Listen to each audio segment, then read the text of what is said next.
All right. Hey, everyone. Welcome to Monday-Runday, episode 21. I can't believe we've been here for 21 episodes already. This is crazy. Give me a second. I turn off this fan. Whew. How's everyone doing tonight? Let me spin the camera back around nice and slow.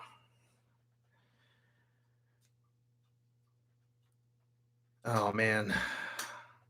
Trying not to give you guys vertigo. Sorry. Yeah, 21 weeks, right? God, it sounds like I'm pregnant or something. 21 weeks with Monday-Runday. It's my baby. Low battery. Oh, there goes my Bluetooth speaker. It's like low battery. Nice. Way to crash the party. Oh, geez. Let's see. I spin me around a little bit more. Yeah, guys, I'm 21 weeks. Can't you tell? This is my rail fan belly. Hey, there we go. Whew. And it is hot up here, of course. Never catch a break from the weather, especially if we're up in an attic. So it's the only space I could claim. But yeah, the stream's legally old enough to drink. I'd hope so. I mean, I haven't drank anything on stream. It's been a day, but it's been pretty chill.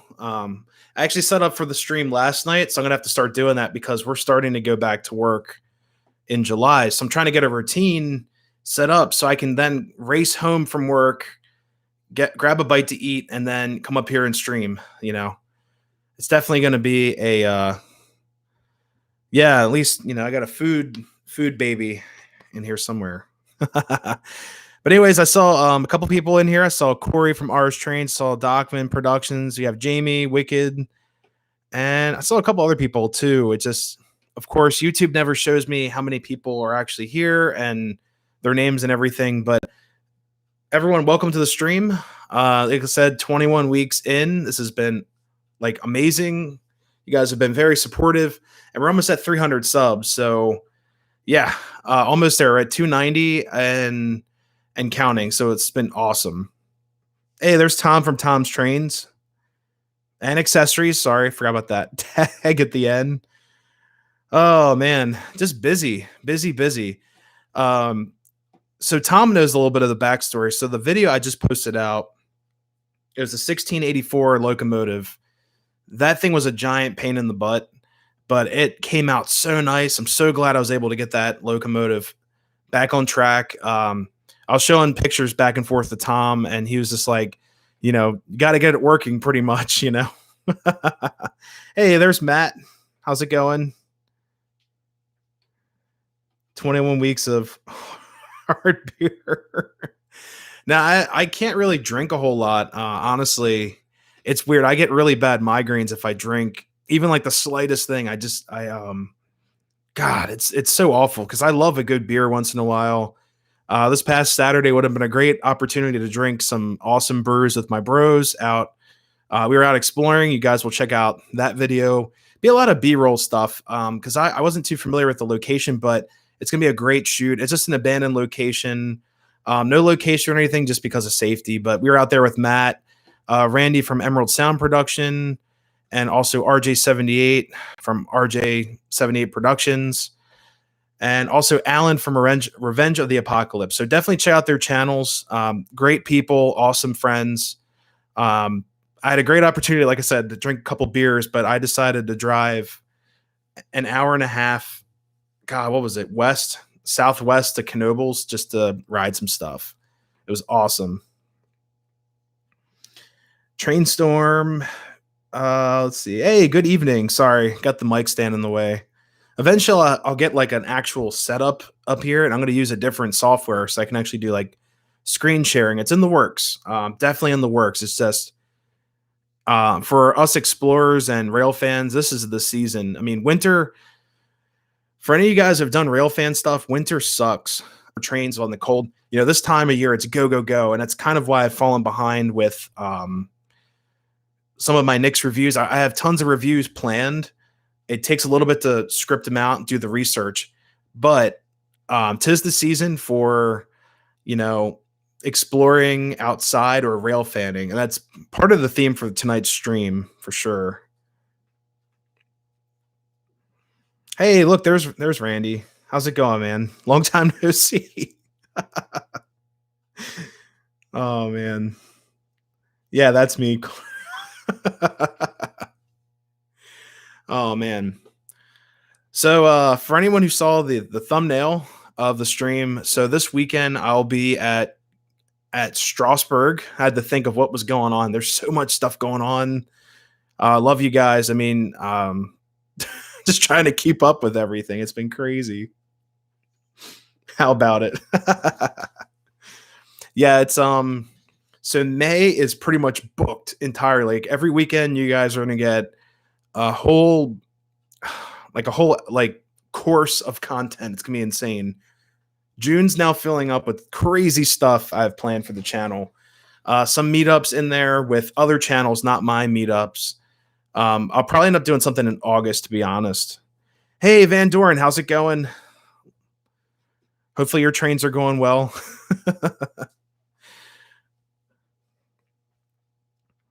Mark will definitely enjoy the scenery.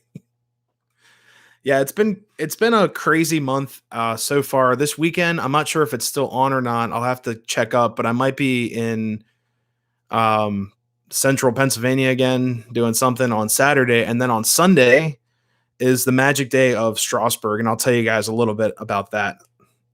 Still working on the bench work. Lumber is yeah, I agree. I was at I picked up some mulch today from oh god, Home Depot. I didn't even want to see the lumber section. I'm worried. I have like a stash of stuff back there, and thankfully I have a dad, that really enjoys carpentry, so I get all the scraps. But the bench work for the table, because I built it on top of metal shelves, it would have been more expensive to actually buy the lumber when I first moved in. It's insane. Or actually build it of lumber. I did buy lumber for this, but it's been crazy.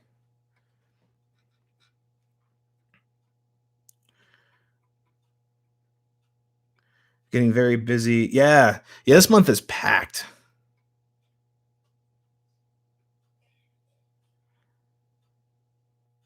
Definitely need to head out to Strasbourg. Yeah.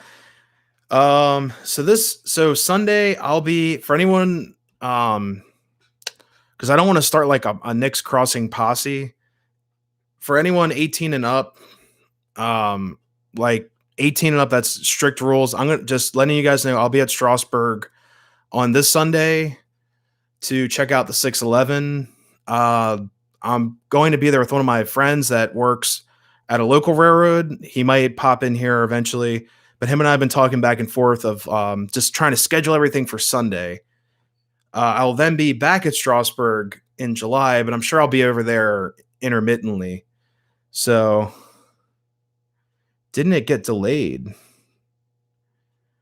Delayed for, oh, you're talking about the 611? Their calendar still says Sunday, the 23rd for a train ride. I'm not sure. I didn't hear about it getting delayed or anything.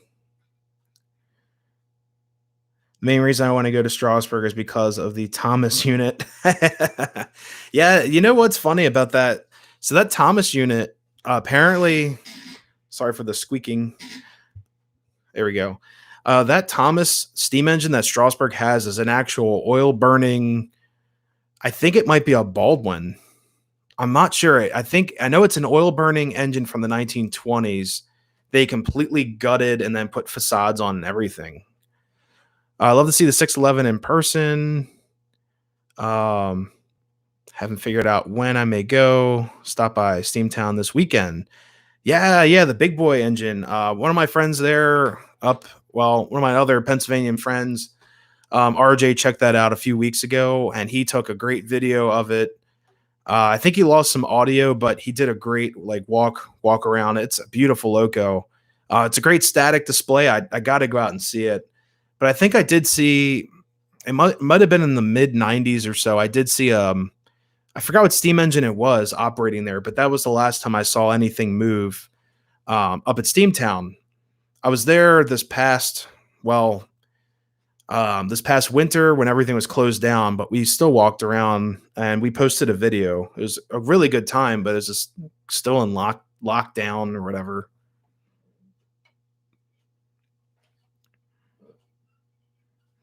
Porter steam locomotive. Number 15. Okay. Yeah, I remember it's been years. I did the shop tour, and for anyone who hasn't been up there to check out the shop tour, it's definitely worth it. It's a few bucks. You show up at a certain time. They walk you through the shop.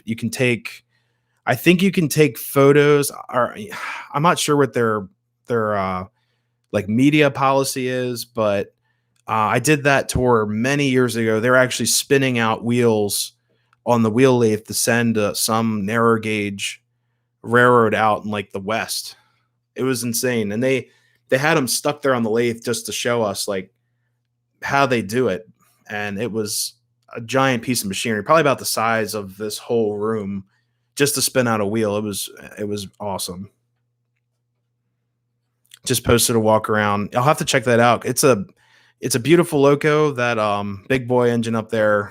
You know, I really hope they can get to restoring some of the other pieces that are just in the yard, especially that Reading T1 would be cool, but I understand it's very expensive, and of course, whenever those guys get into a loco, they find problems as they go along, Typical restoration stuff.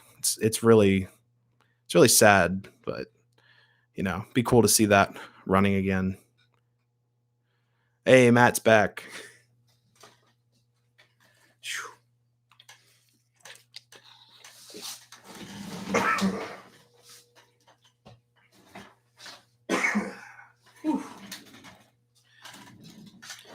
All right. One second. Good. All right. Swallowed water down the wrong pipe. All right, I think I'm good. Whew, sorry about that. Yes, that is water. I promise it's water.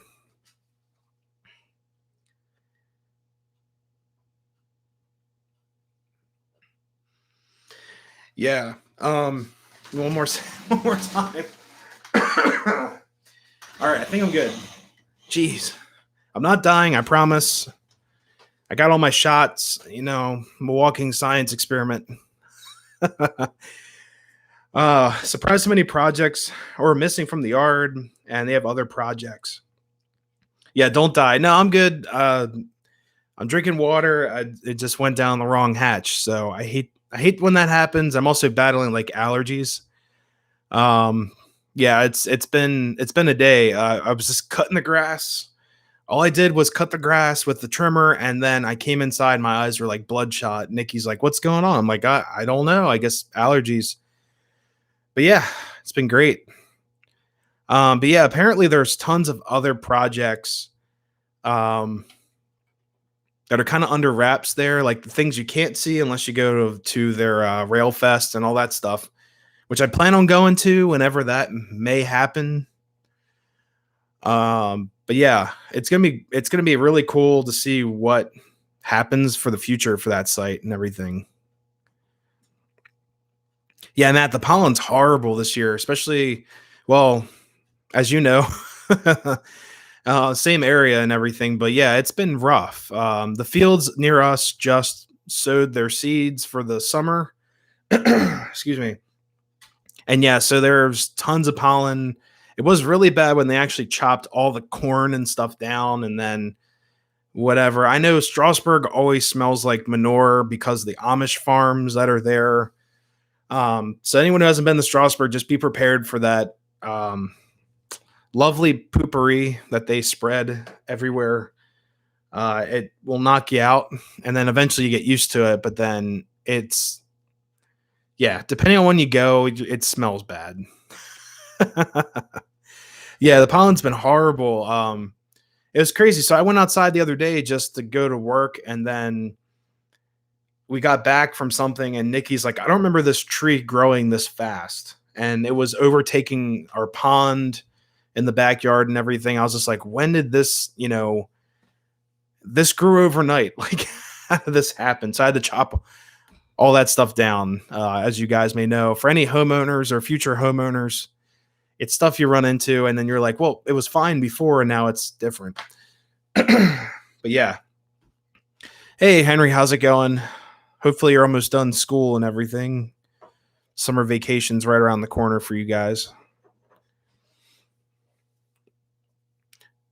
But yeah, I got a bunch of stuff planned. Oh wait, bow hunt near a dairy farm.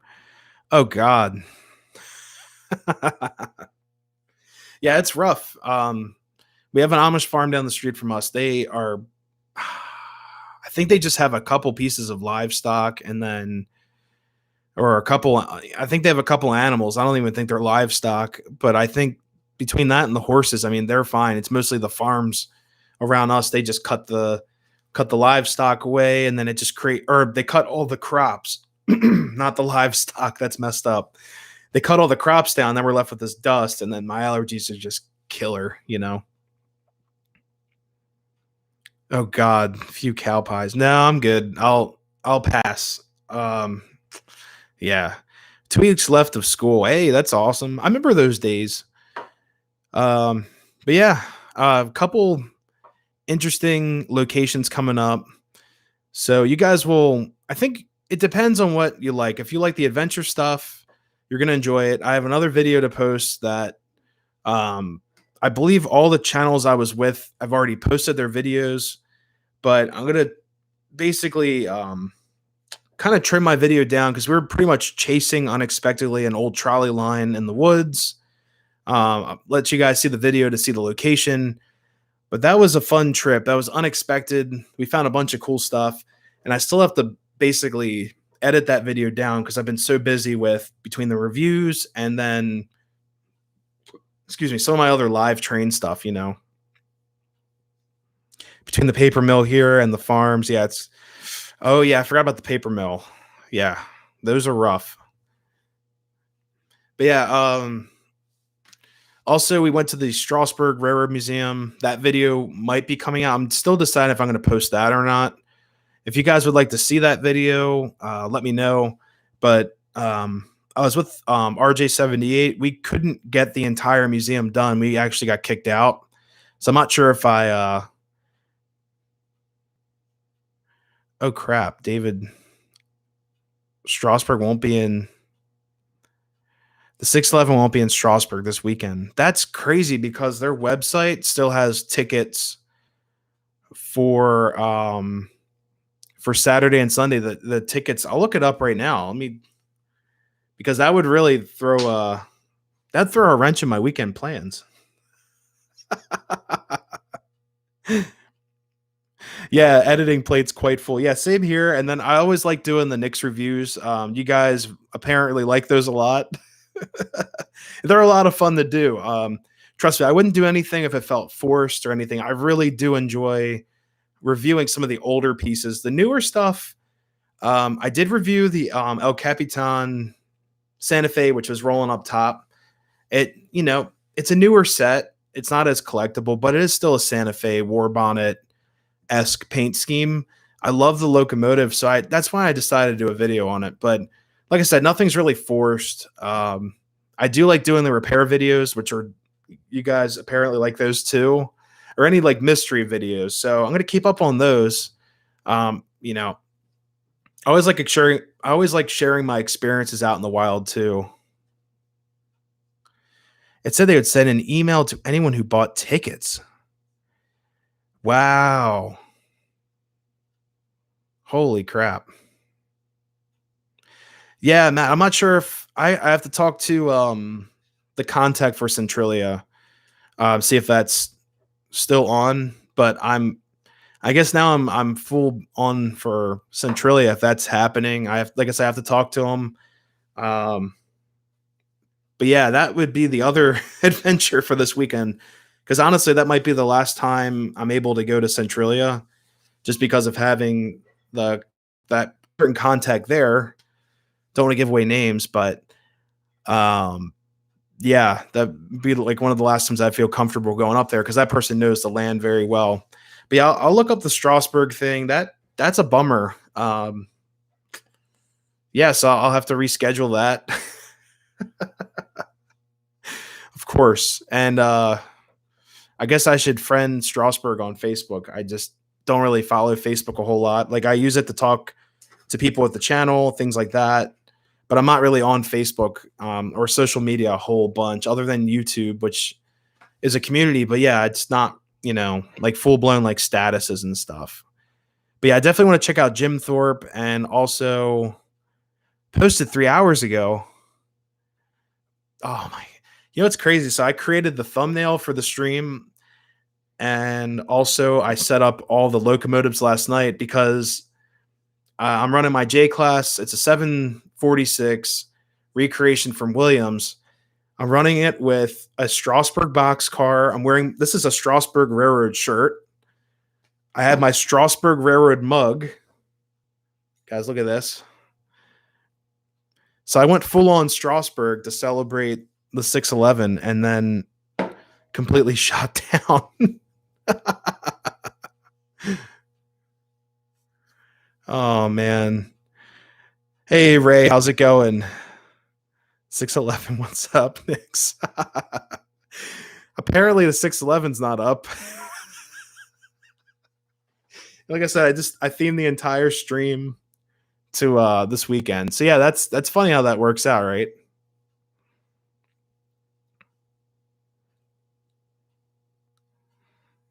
Van Doren, as the crew worked to make the engine ready for the move, a malfunction was discovered. The locomotives, those guys are just lazy. They could shovel the coal. Come on. They don't need a stoker. Come on. Must be a bunch of millennials. I'm just kidding with, that thing probably eats coal like it's, sugar cookies. But come on, really? They can't shovel the coal. I'll volunteer. I'll shovel coal all day Sunday. I'll do it. Just give me a hat and a shovel.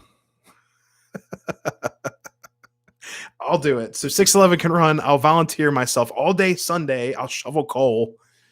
As long as I can get one piece of footage out of it, I'll wear my body cam, and then I'll go in there and shovel coal all day. They don't need a stoker. Come on. Killer cardio. I need it. I need cardio. I'm all for it. I'll wear my boots. I'll even wear a hard hat if I have to. Yeah, exactly. I'm like, how's that? Well, it's really funny. So if you guys look at the Strasburg site, I love Strasburg. I mean, it's a great location if you want to, go back in time, see actual steam locomotives performing flawlessly. It's interesting that when the 611 shows up, they kind of milk it for everything it's worth. So they do a locomotive experience, or a cab experience. They do a fireman experience. They do I think it's called like hands on the throttle.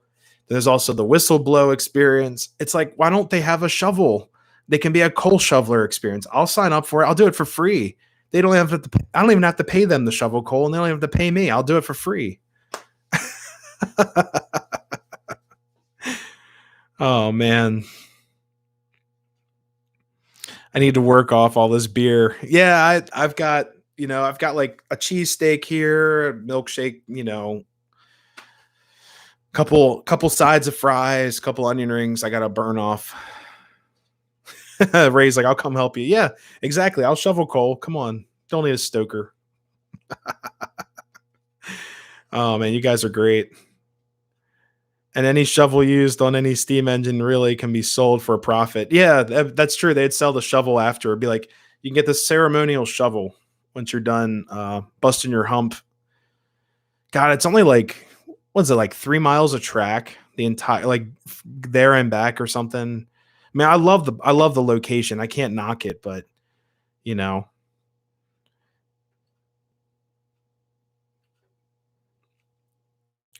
Oh, wicked! I tip into the boiler fire. Yeah, I love going to Strasbourg. Yeah, it's a great place. I mean, like I said, I wouldn't buy their merch if I didn't like Strasbourg. Like, I'm wearing the shirt. I've got like I said, I got their mug. I've got a matching shot glass that I bought with this. I've got another shot glass. I've got engine number 1 on where are you? It's on the shelf. It's a little Plymouth. And then here I'll bring my loco back around just to show you guys. I'm on. Here we go. All right. So I also have this. Like I said, I got all ready for tonight. I'm all stoked up. Strasbourg. This is like the old, really old boxcar. And as an old, this is probably about 30 years old.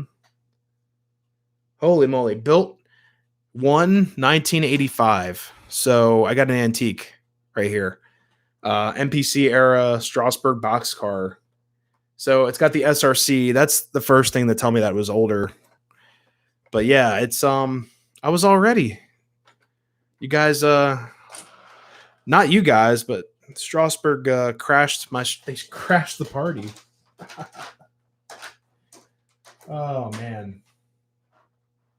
Well, in other rail news, I won't be going to Strasbourg this weekend. I'll be going to somewhere else. I'll find something else to do. Probably outside. I'll probably end up I don't know, maybe I'll excuse me, maybe I'll be down the street. They are doing oh geez, I forgot what it was. I think it's an event down the street for transportation, like planes. They're flying like aircrafts and things like that. Maybe I'll do that. That sounds pretty cool. Oh, I missed a bunch of comments. Sorry, guys. I'm being goofy. Give it up for the dad bods. Yeah, I'm not a dad yet, but if this is, yeah, I'm on the way. Oh man. Yeah, I won't be at the Jim Thorpe. Apparently that got overbooked. You guys filled up the caboose. And yeah, so not this run around, but one of these days I plan on doing the caboose ride with a group or something. That'd be awesome. Doc man, I have the Lionel Strasbourg crane and flat car with wheels. Okay. Yeah, I've seen those around. It's is that similar to like if you guys saw the Boy Scout train that I reviewed had they call it like a derrick car, if that sounds familiar. It's something called a derrick car and had a couple wheel sets on there. You could actually pick up the wheels and move it around. If that's the same, if I think that's the same. Hey, rail fan Roger, how's it going? And Henry, Stoker and a steam engine are overrated. Do it the old school. Yeah, I was gonna say the Strasbourg, they hand shovel all their locos, 90, 475, 89. Yeah, all those are hand shoveled, but you gotta realize Strasbourg doesn't own 611. It's kind of I'm calling it a residency. That's the best way, it's the best way to say it. Hey, North American Trains, welcome to the channel. I just saw you subscribe, so thank you so much. And welcome to Monday-Runday to this awesome journey.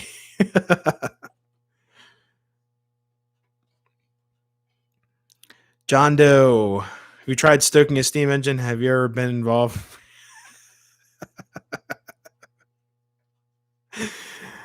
I would love to actually do some work on steam engines. Just they a lot of those positions are volunteer only.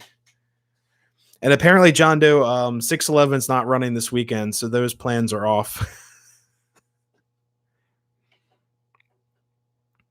They just don't want to shovel from Virginia to Strasbourg. Yeah, okay, yeah, I get that. I mean, they could just tow it. They could tow it up here, right? I mean, it's got the bearings for class 1. They can just tow her over here.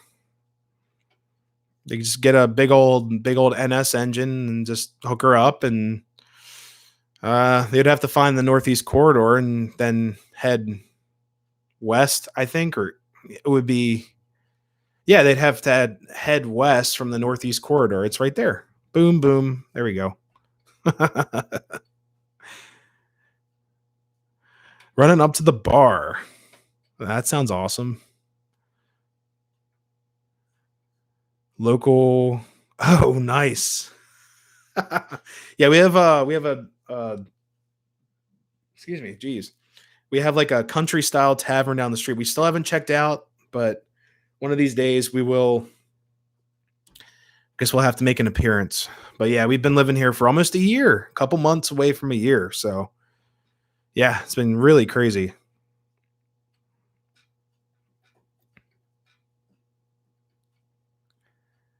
Oh yeah, Jamie's been busy with work and stuff.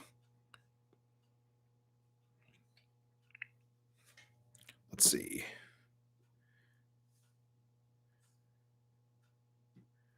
Yeah, I'm getting like YouTube notifications in the background of a YouTube stream.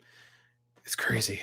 Um, but yeah, I'm gonna try to find something else on Sunday to do. If not, it's gonna be an editing day. But I have a ton of stuff to show you guys. Like I said, we went to the Pennsylvania Railroad Museum. I got that video. I've got some adventures out, just out and about, exploring type stuff. And then this week I will do a Knicks review. And to give you guys a heads up, because you're here, you guys are, always here on Mondays.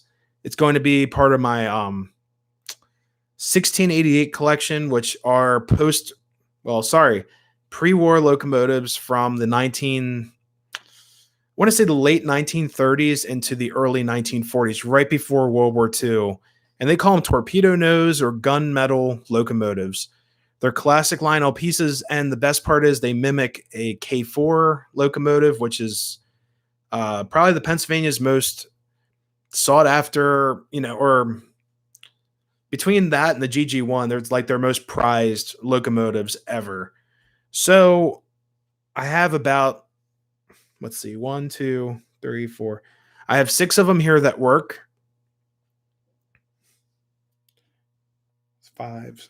Yeah, the other one's on the desk. I was like, "Where's the other? What happened to the other one?" Say, I've got 6 of those that work, and you guys will see each one run. It's gonna be a longer Knicks review. I started filming it 2 weeks ago. I had some problems with some tech issues and things like that, but that's gonna be up soon.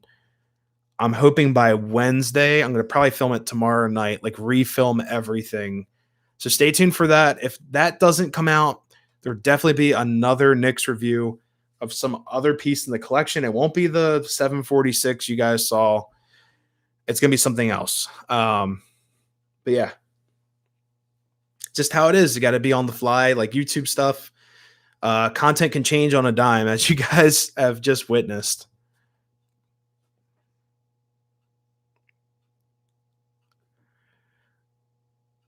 I'm a little less caught up. But yeah, I should be on Saturday. I'm hoping at Centralia. I'm really hoping. Like I said, I got to talk to some people to figure out what's going on. But yeah, that's definitely in the plans for Saturday. Um, I haven't been there before, and for anyone who hasn't heard of Centralia before, it's basically, in my opinion, as an environmental, like I'm not an environmental advocate, but I work in the environmental field. It's probably like the one of the most well-known tragedies in basically coal mining and things like that. Well, it's not really a legend. It's like urban history, I guess you can call it, urban exploration. Basically, the whole town is wiped off the map because of a underground mining fire that was started completely by mistake. Apparently, it was like an annual trash lighting or something like that, and it started up. I think it was on Memorial Day or Labor Day. I forgot which weekend it was, but apparently they lit this giant pit on fire every year. They burn the trash, kind of like, as they would do every year, and it ended up touching a vein of coal. Basically, the whole town had underground fires. They had issues with gases and all kinds of things. So the mine fire is going to be burning for several hundred more years. They don't exactly know when it's going to stop. So I don't really know too much about the site other than like basic information from research. But the contact that is doing the um, basically the tour of the place, of the location, he's very knowledgeable. He has tons of notes. He's able to point out certain things. So I'm looking forward to that. I just have to talk to him, make sure it's okay for me to go. But that is going to be probably one of the last times I'll ever go to Centralia, just because of safety reasons. And it's helpful to go to locations with people that know where you're going. But yeah, I know it's completely not really train related. It's more exploration, but I like doing those videos as well, and I think it's a lot of fun. Rail fan Roger, I hope 611 leaves North Carolina, so not New York City. Jeez, I'm losing it. Yeah, me too. I would feel bad. I feel bad for the people that bought tickets and now their whole weekend's destroyed. I'm sure there's people that are coming out from all ends of the earth, from further distances. Myself, I'm only 45 minutes from Strasbourg. I mean, it's a walk pretty much. I take one road into another road and it's right there, literally signs everywhere. Strasbourg or Lancaster. Lancaster's blown up to be like this giant tourist spot. I would say the last 30 years, it's really caught on. So yeah, it's going to be crazy. Yeah, I mean, unfortunately, I'll just have to reschedule just like everyone else has to. I mean, I'd feel bad if someone bought tickets and they live further away. So an hour from Strasbourg. Yeah, I mean, like I said, I'm about 40 minutes from that location. I love it. I mean, it's really cool. Railroad did go through town at one time. I'll have to check that out. I'm sure there's maps. Man, I'm sure there's some type of map I could look back because I have. Nah, that's not gonna help me. That'd be a horrible joke. I actually have a Pennsylvania Railroad map on a billboard. Actually, I have a full Pennsylvania Railroad map from the 1950s, I think. Let me see if I still have that.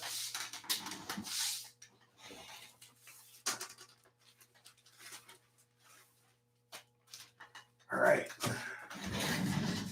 Here we go. This is the OG right here. That's a K4 on the front. Check that out. This is why and for you guys who don't know what a map is, this is a map. It says map of the Pennsylvania Railroad system and its connections. So it should have possibly in there. Check out Railroad Avenue when you're there. Yeah, I'll definitely check that out. Usually it's crazy. So a lot of towns would name where the railroad was Railroad Avenue, just like every town, and pretty much I'm going to go on a limb here and say 90% of every town ever in the United States, they have a main street, at least something close to it. We always make fun of that. Whenever we're in a new town or something, oh, look, here's Main Street. It's like, yeah, just like every other town. But it's crazy. So I actually know of 5 or 6 railroad avenues. And the funny thing is they're mostly connected to the Pennsylvania Railroad. There's also another road around here that I saw. I forgot what it's called. I think it was called like Narrow Gauge Road. And then I ended up talking to a contact at a local railroad, and they said, yeah, there was a narrow gauge railroad that went through there. But in Pennsylvania, yeah, Main Street or Hanover. Yeah. Or there's also a lot of main streets. I don't know about Hanover. You won't get that too far out of like the local area, but yeah, there's always a main street. There's always something around. Hey, Sean, how's it going? So let's check out this map, see if we can find that old railroad on here. Because I'm sure this was. Oh, let's see. Oh, there's the map. Holy crap. The thing is, I've always had this map, but I've never actually used it. All right, I'm going to need some light. So give me a second. Turn the lights back on. Man, this thing smells like old ladies. It was probably stuck. Oh, God, that's really bright. Sorry. It's probably stuck in someone's attic for like ages. Oh, man. Yeah, there's no way we're going to be able to find out.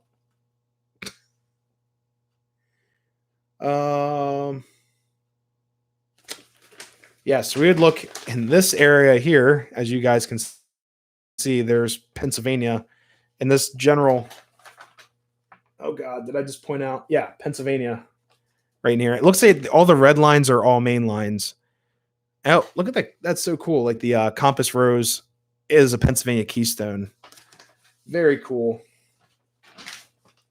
So let's see if we can find out. There's Wilkes-Barre. Wrong way. I'm going the opposite way here. Oh man. And the crazy thing is, I actually found the Pennsylvania Railroad. If you follow this, going all the way down here, that's actually the tip of the Eastern Shore area. Going into the, I believe that's the peninsula, Delmarva Peninsula. Can't even speak right. But yeah, um,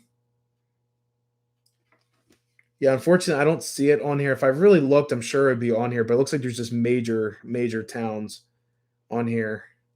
There's Pottsville. I was actually there last 2 weekends ago. It's pretty cool. Pottsville runs the Colder Brookdale Railroad. Definitely check them out for anyone local to that area.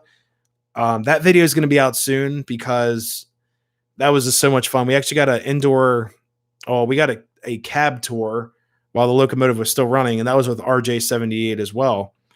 Yeah, definitely look out for that video. It's going to be really cool.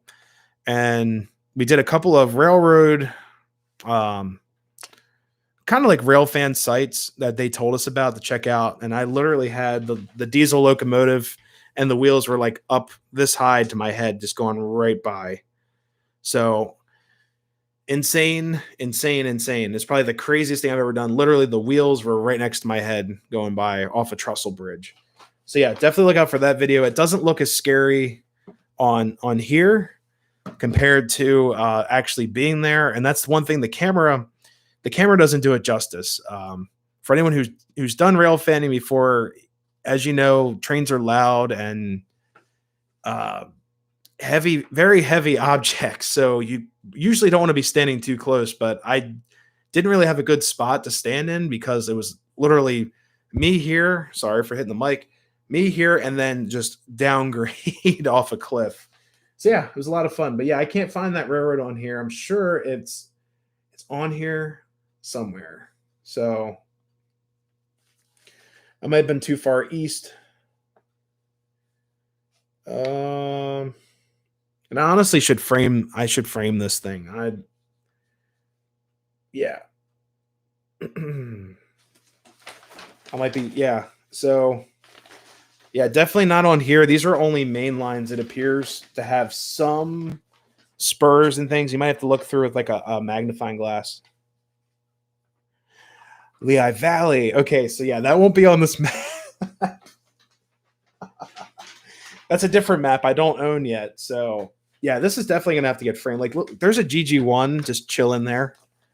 Amazing on the original paper. And then I think I brought this map out before during a live stream, but here's just some really cool graphics. I love the artwork in there. He's just like, look, scenery. And she's just like, oh, how nice. And you can see like the, are they, I was to see if they're smoking or anything or if they're ashtrays on the seats. Nope, don't see anything. But on the front, there's a K4 Pacific steam engine right there.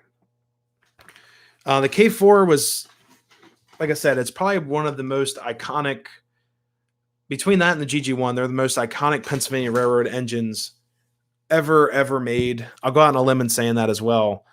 They're just very unique locos. And then K4s apparently were primarily passenger locomotives. They could hit upwards to 90 miles an hour, which is insane for, if you guys saw a K4 in like model form, you'd say, no, there's no way. But they did. They hit speeds upwards to 90 miles an hour. They were always on time, reliable locomotives. I've ran them a couple times on the train garden. I have two different K4s that are not streamlined, and then I have my 1688 collection, which are all streamlined. And the funny thing is with those, let me throw this over here very carefully. So when Lionel came out with the 1688, which I'll bring one over to show you guys. This is a 1688, and this is supposed to look like a K4S. The S was for streamline. Whoever owned this before put a keystone at the top. This is really cool, and they numbered it, and that number actually coincides with a real K4S. This is the 3768. Someone customized this piece, and The funny thing was these were toys. These were considered, from what I could research, Lionel Jr. because of the wheel set on there. And then later in time, they actually came out with a logo on the bottom where the nameplate is right here. It actually says Lionel Jr., which is really cool. So I have one of those, and I've got 4 other of these style here, which are pre-war. These are 1930s. And then I have another one called a 1668, which is a 2-6-2 wheel arrangement. That's still considered a K4 in Lionel standards, but a real K4 is a 4-6-2. It's just interesting how that happened. But yeah, I'll definitely have to check out that railroad map. Lehigh Valley stuff I'm getting into slowly because they're local in a way. I mean, I travel 2 hours in any direction, north or northeast. I run into Lehigh Valley stuff, and it's a really cool railroad. I like their logos and things like that. I have a friend that's father was a Lehigh Valley engineer who has some amazing stories and things like that. He has his own YouTube. It's the Train Seekers. Definitely check him out. And he does a lot of rail fanning outside of his neighborhood. He's got a main line. I think it's CSX now, but he gets all kinds of weird stuff on that rail line. So definitely check out his channel. And he also does metal detecting as well, which is really cool.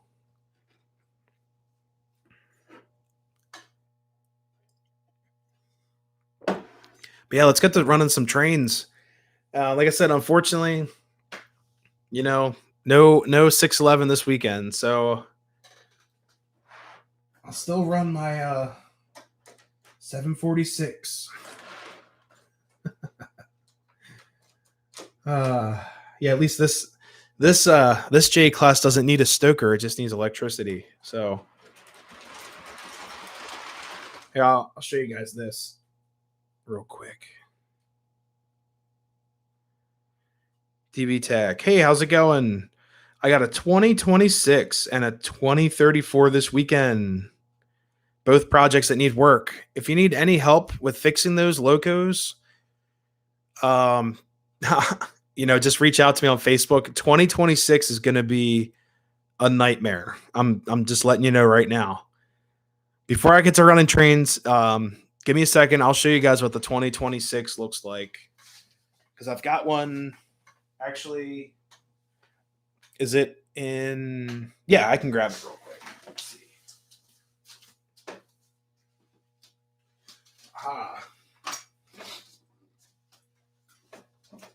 All right. So let me turn this back.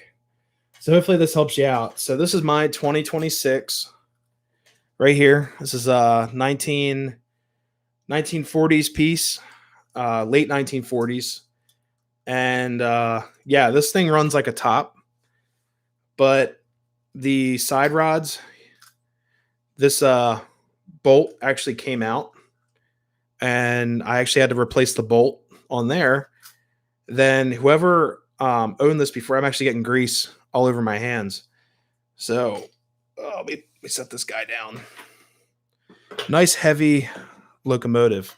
So yeah, but 2026, when I purchased it, whoever owned it before me used tapping oil to lubricate all of the sidearms, all the moving parts. Well, what that did, it actually loosened up and stripped the bolt. So I had to retap all the holes on this thing using the tap and die set. It worked out really well. I bought new screws for it. Everything works great so far. Every 2026 is a project. Yes, I agree. And the fun thing is, when you take this guy apart, there's a whole lot of stuff up in here. It's just shoved in there. Yeah, because I've got these are smoking locomotives, and I ended up converting this one to a liquid smoke just because I like to run it and not have to worry about the smoke pellets. And like I've always said, I never know. You never know. You have friends over that are familiar with trains, but not familiar with what trains take what. So I converted it to take liquid smoke. I like running the JT's Mega Smoke. This stuff's great. This is the Big Boy Premium Smoke. It smells like a barbecue. They give you like a nice eyedropper with these. A couple other flavors over here. I've got cedar from, who made this? It's called Super Smoke Company. This stuff's pretty nice. It's a little stinky. Doesn't smell as nice.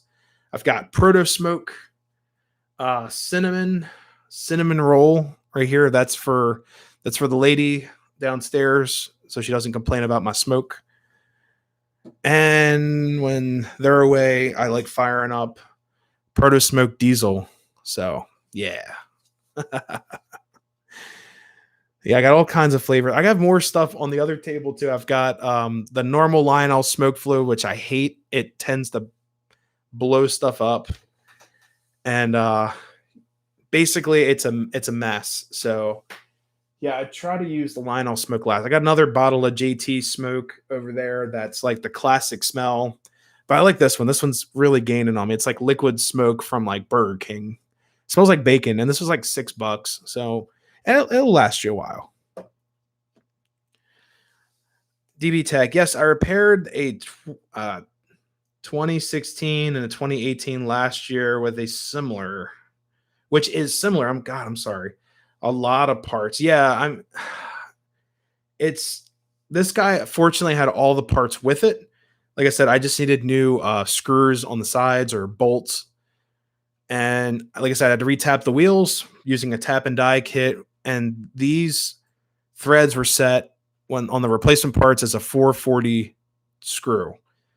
So yeah, get a little complicated with that, but you match it up with the tap and die set, and I had to retap the screws and it was fun. Definitely did it correctly. This thing's still rolling strong. But if you ever need any help, just reach out to me on the channel. Send me a Facebook message. I'll walk you through it. No worries. I'll send you pictures and stuff of the Loco to get you through it. Where's the coffee? Coffee is here.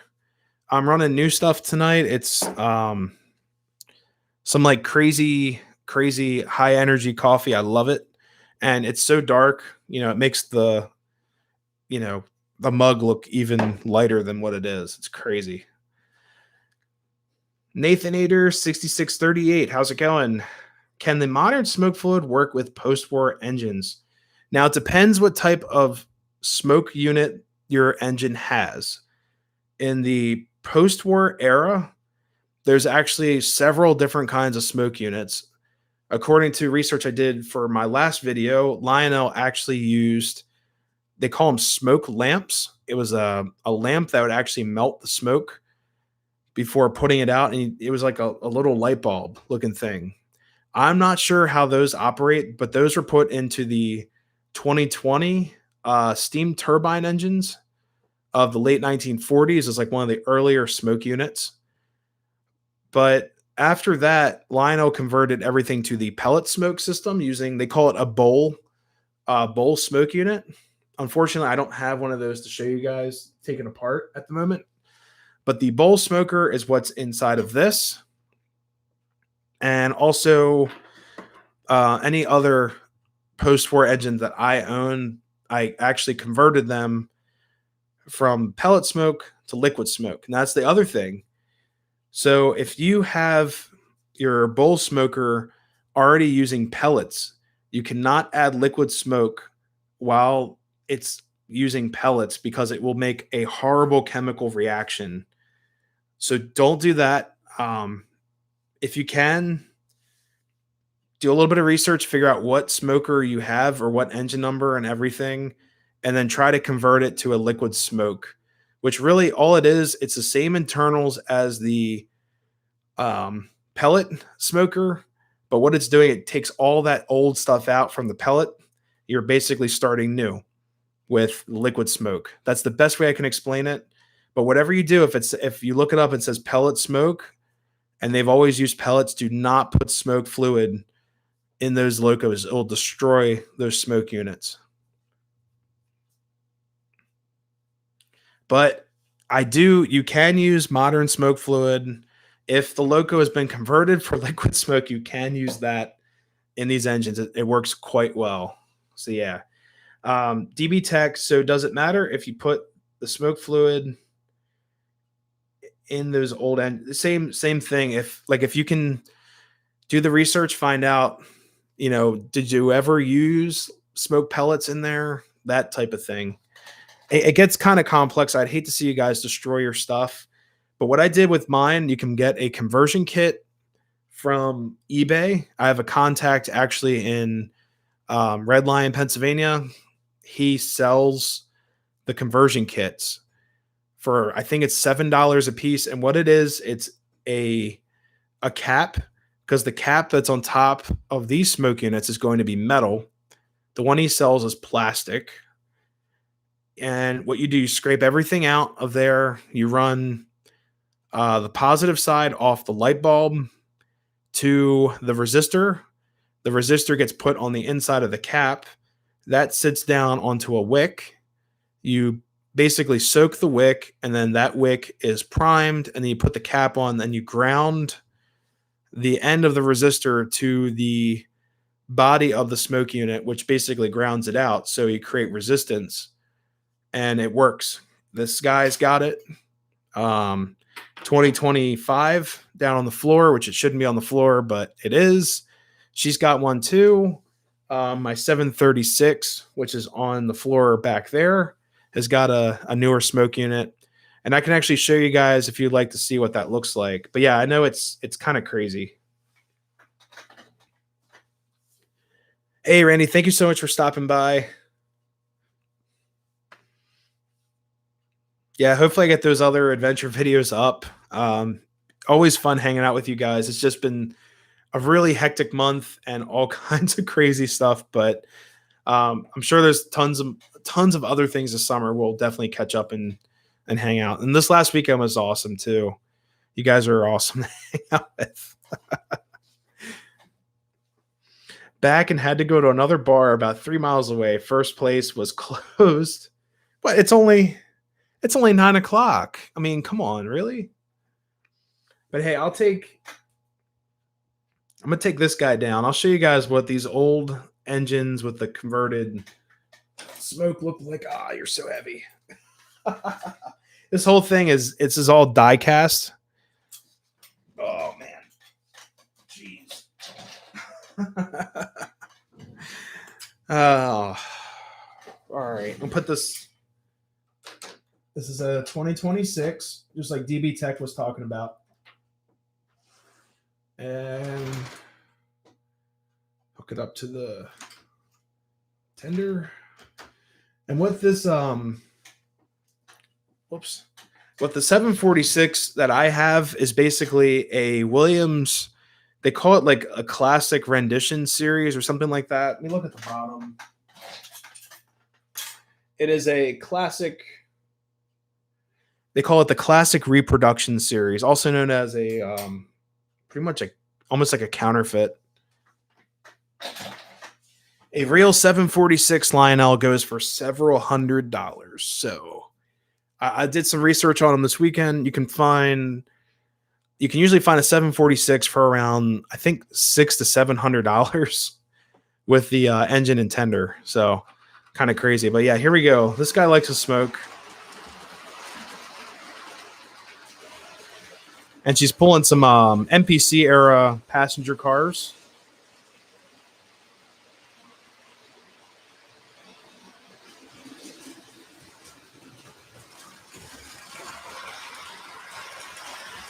This one has the digital whistle, so.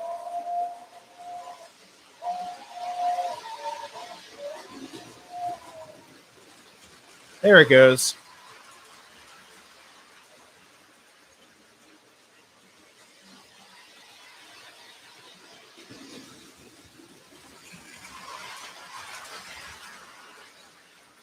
Yeah, she's a great smoker.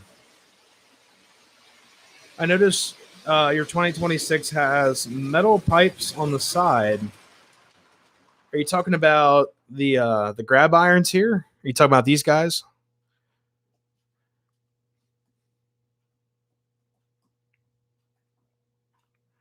There's other versions of 2026 and 2025.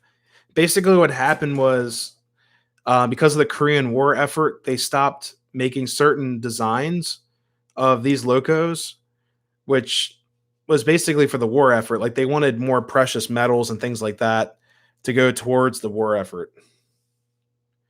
Yes, the grab irons. So these can be purchased. I believe you can probably find these on eBay, or if you find like an older shell, if someone has a 2026 that's all beat up or something, I'm sure you could take these off of there. But yeah, these are just grab irons. And actually, if you really want to be adventurous, there's certain companies that you can actually get this. I believe these are nickel steel. You can actually get bar stock of this and bend it to whatever you need to pretty much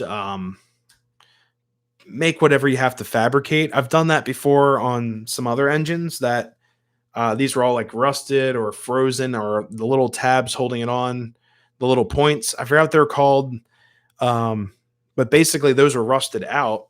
So what I did, I cleaned them up and then bought a new bar. And then this one's all original. You can tell someone's handled this a lot because look how bent that is. It's pretty crazy. Jamie's back.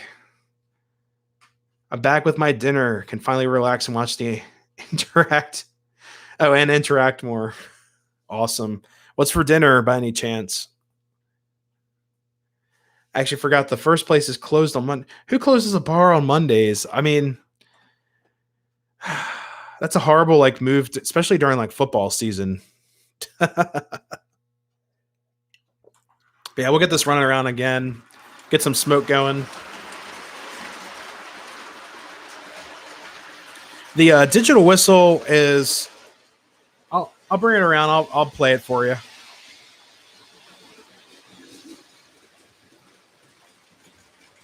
Hey, I love mac and cheese. So the digital. Oh, see, I lock this in forward. Basically, here's your reverse unit. So now it's going to want to go in reverse. But I locked it in neutral, which is that right there. All right. So the digital whistle is in here, and that's from Williams. And basically, all it is if I hit the whistle button on the transformer,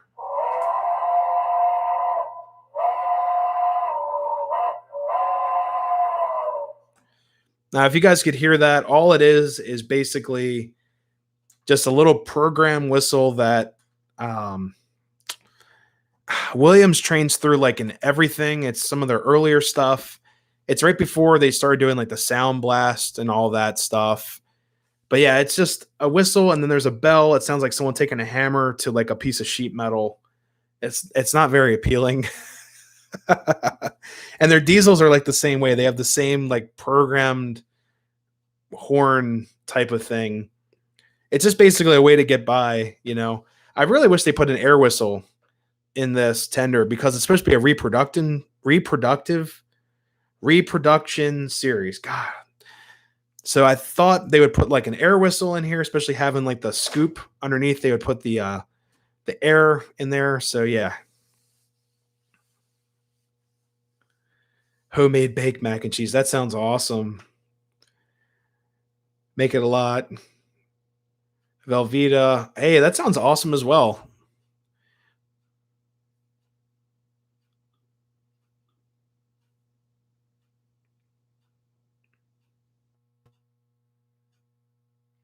So can I add one of those to an existing tender?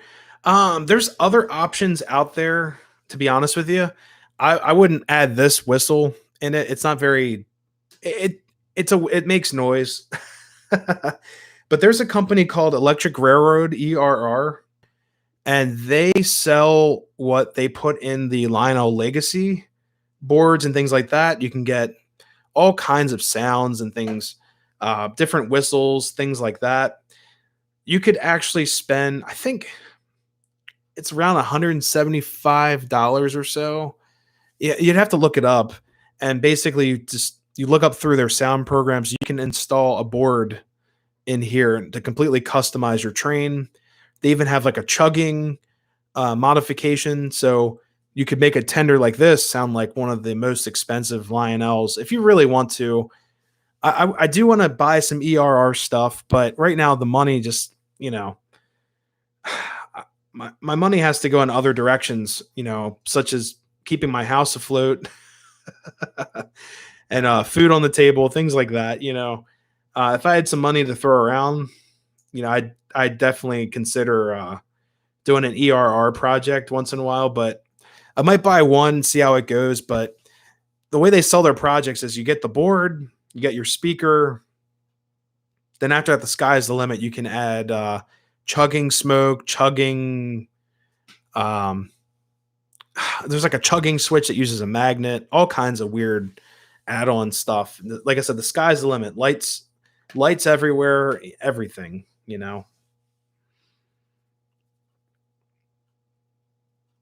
Got my Hot Wheels train fixed today. Hey, that's awesome. How's it running? I forgot what happened. Did you drop it before? I forgot what you said. It's been a few months. But I'm glad you got it back. I mean, those trains are expensive. John Doe, so I've been sitting watching the chat go by for the past hour while watching the Strasbourg at 8:05 screen. I just started watching the beginning. Yeah, so when I go to Altoona for one of the meetups I'm going to through JP Video's channel, I'm going to try to find the virtual rail fan, and I'll let you guys know. I might do a live stream, so it'll be a live stream of a live stream at Horseshoe Curve. That might be the easiest way to document that experience. Do like a quick live stream. All I can do is basically film the trains coming by, but I really want to get out the Horseshoe Curve and also film, but I think a live stream would be a lot of fun. But the only thing is I have to look at what my cell service is and things like that. So if I can't, stream with decent cell service, I'll have to do a couple videos or something. But I am bringing the portable train set. And for anyone who hasn't seen that yet, I built a portable train set for my N scale stuff. And if you guys want, I can bring that over. Let's see. It's still in the modification stage, but right now it's good to roll.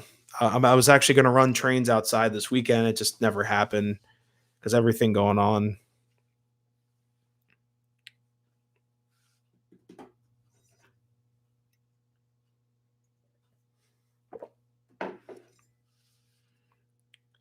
I have a circuit, great device for modeling. Oh, Cricut. God. Sorry. Yeah, we have a Cricut too, and that's Nikki's project area. She really wanted to get into the Cricut stuff, but we've been so busy. But yeah, hopefully this summer we can really start designing some stuff and things like that, like cutting out pieces.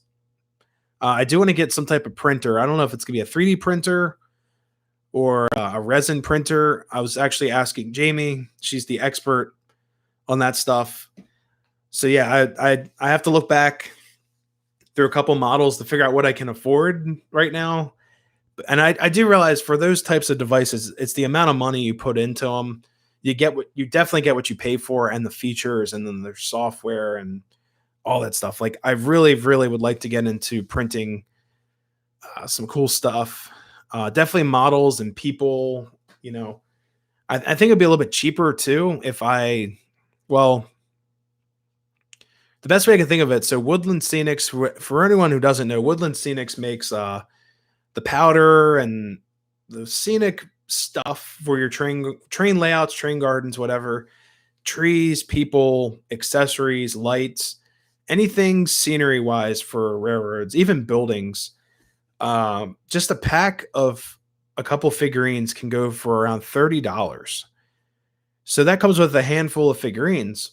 So if you do the math, you want to populate a whole town, and they're already painted and everything. But if you think about it, you're going to spend about, maybe buy 10 packs of 30. That's X $100 right there, just going to, $300 or whatever, going to people.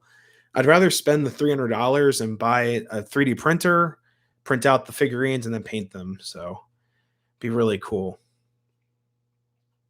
DB Tech, I think the resin printers are more expensive. You can get into a regular 3D printer for less than $200. Okay. Yeah. I mean, I'll have to definitely look back and figure out what printers I was looking at before all of the YouTube stuff. But yeah, it's definitely something I'd like to invest in and mess around with for sure. Cricut is great for great fun too. Great for vinyl lettering, and if you get the stream press, you can make great shirts and clothes. Yeah, I've definitely thought about making some t-shirts. There's the iron on set as well. I'd really like to get into that. Like I said, that's all Nikki's department. I'm gonna let her do all that stuff. I'm just the crazy guy who plays with trains and you know, films a lot. When will you be there? Beware. Sorry.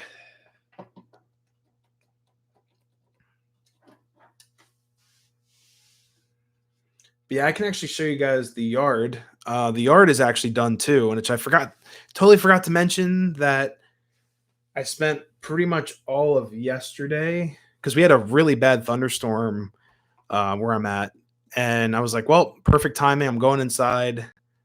I'm gonna finish this yard." So I'll give you guys a look at that too. It's almost fully decorated, I would say. Made vinyl lettering for the Facina, the layout. You can cut out railroad logos and such. You know what? I did do that. I'll show you guys that in a second too. Hey, Funkmaster, how's it going? Yeah, I'll show you guys. I did do some lettering work with the Cricut. It came out really well. So hold up for 1 second.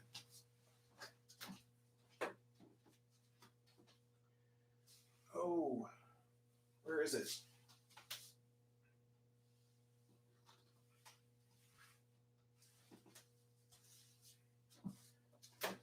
All right, I lost the loco. I don't know how I did this. So I have a locomotive.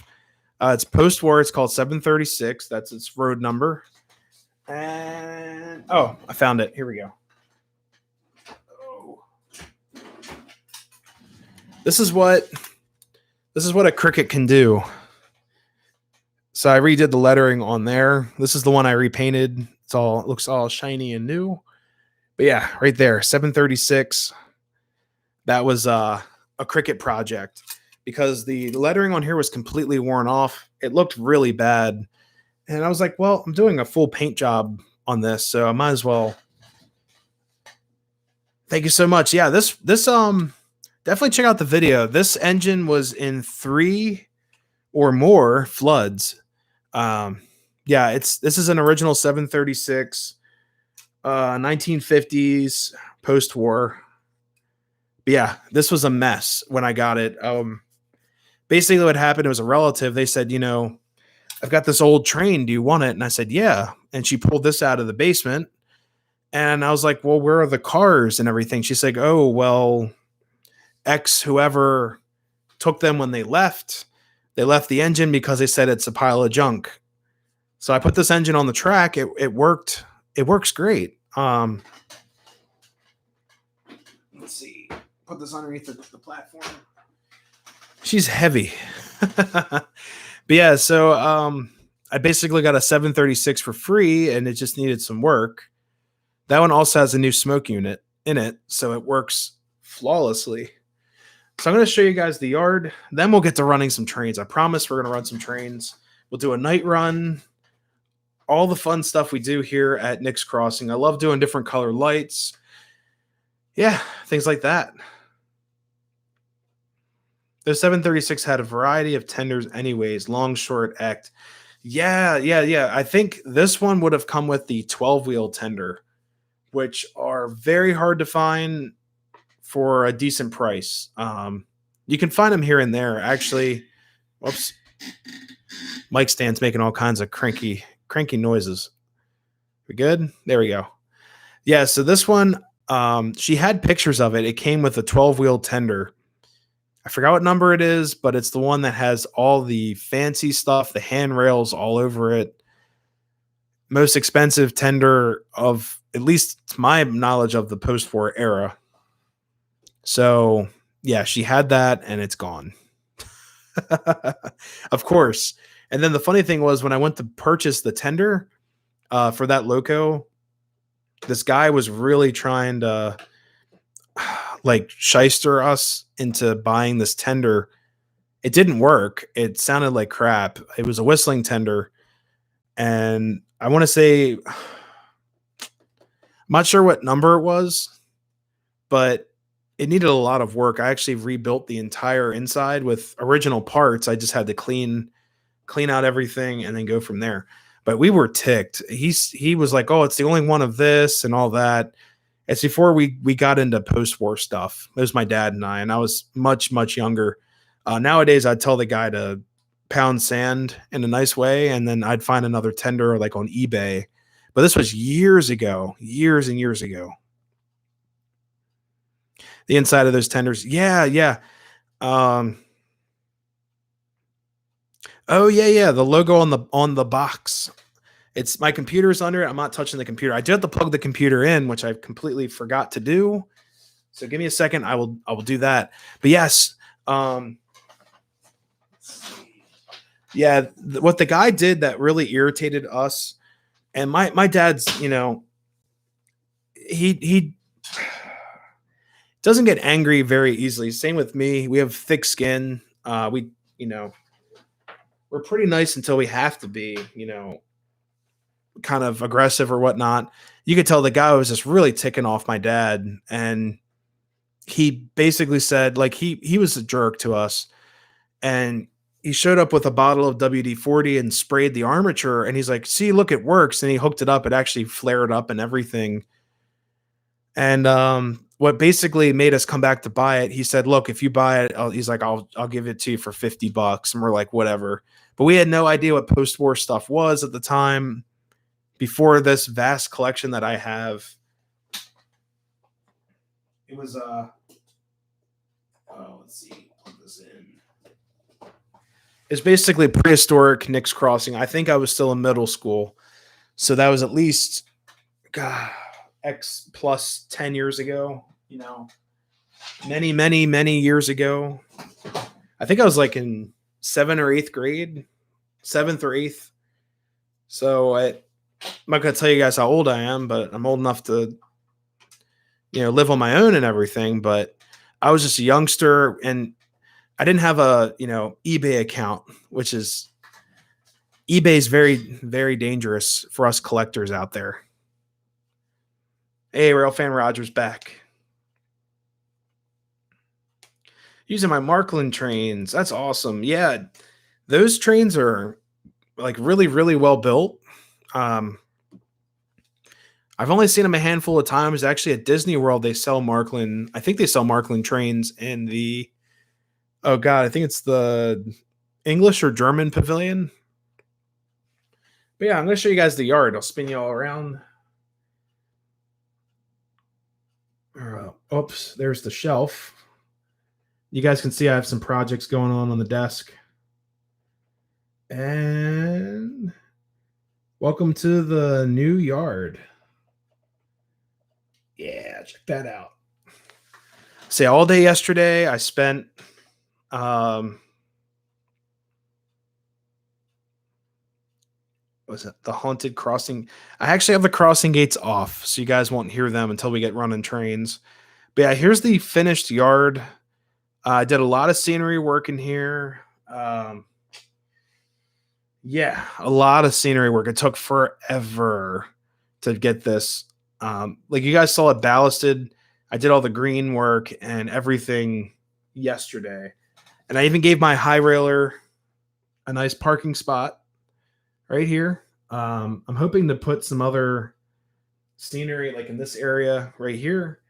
This is all dry. It's all glued down. Just using like Elmer's school glue, which is really cheap. Great stuff. And this guy's he's free roaming. So, and all this stuff's glued down too. But basically, I sat him here. It's like a railroad superintendent or inspection truck. So why not? I sat him next to the switch house. And the funny thing is with the switch house, you guys can see that there's windows right here. And on the back, there's windows. On the other side, like on this side, there are no windows. So if I would have flipped it around like the way it should be, you guys wouldn't see the light coming through. Like I have a red light shoved in there. I thought it looked cool, but you wouldn't see the light. It would be facing out that way. So I face the windows out towards us so you can actually see some light, things like that. It's a little bit of a little backstage trick, I guess we could call it. And then everything else in here is working pretty well. I've got to take apart the log loader. The motor is doing some weird stuff. So now it's working, but before it was like completely seized up. So it probably just needs to be cleaned and all that stuff. But yeah. The other thing I did with the yard, I actually extended the track for the last two rails, like where the Western Maryland, the red loco is, and also the newer Baldwin where I sit those guys. I added about 4 inches of track, so the buffer is kind of hanging off the table, but that gives me extra room so I can actually put like a full size steam engine on there with loco and tender, just a little bit more space for cars and things like that. But yeah, this is done. I'm so glad it came out this way. And the cool thing is because it's modular, like this whole table, I was able to disconnect the track right here. Where is it? There it is. So right where these two switches connect, I can actually pull this table away, disconnect the few sockets that are underneath that plug in to the power side, and I was able to drag this table out from the wall to the center of the room and actually put all the scenery stuff in there, so I wasn't working over the table. So it's pretty cool, and it's a modular piece because of the door that little door right there that goes to an attic crawl space that needs to be accessible in case something were to happen, or if I need to get something out of there. Now, there's really nothing in there, but all my other Halloween stuff and everything else is in the other side. There's nothing in that door except a bunch of like really creepy old insulation and other fun stuff that like creepy crawlers and stuff. But yeah. Oh yeah, there's my Strasburg Cherry Hill station right there.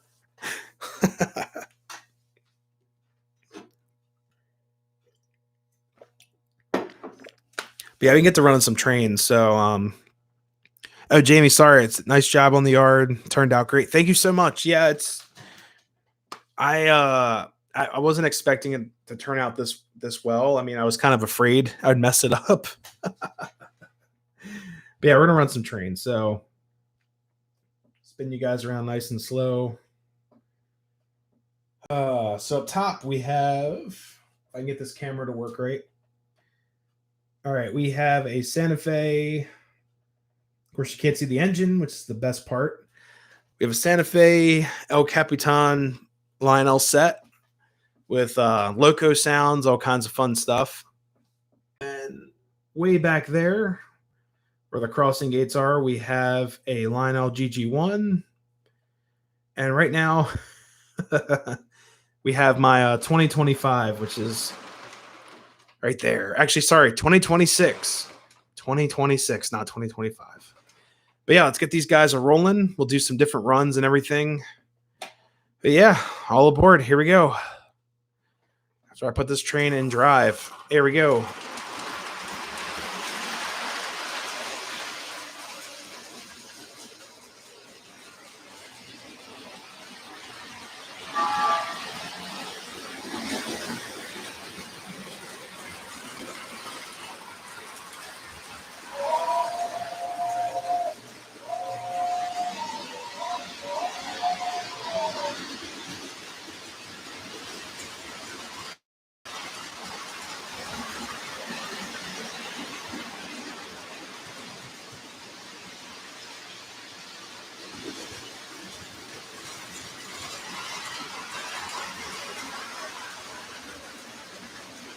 We'll get this guy going up top.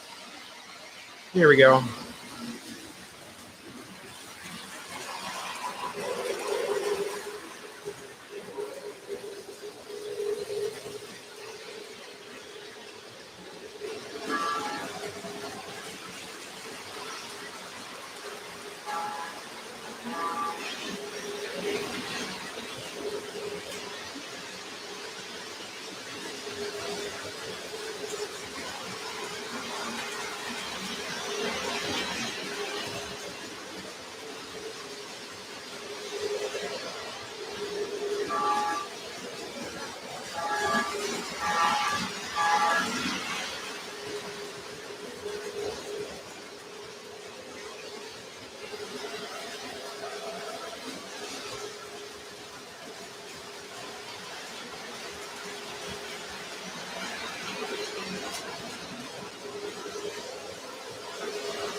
I'm gonna add some smoke to this engine.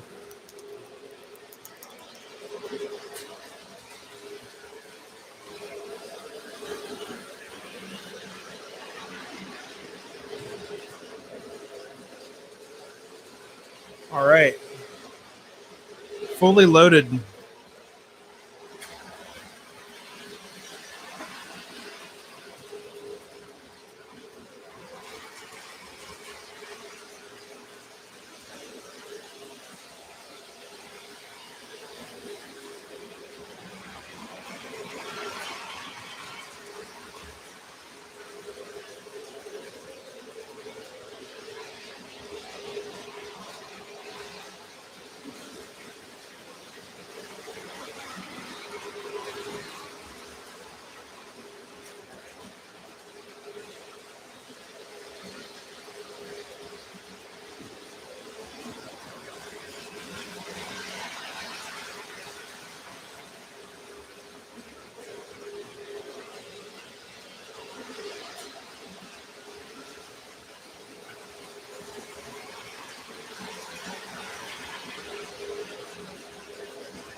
Add some extra sound.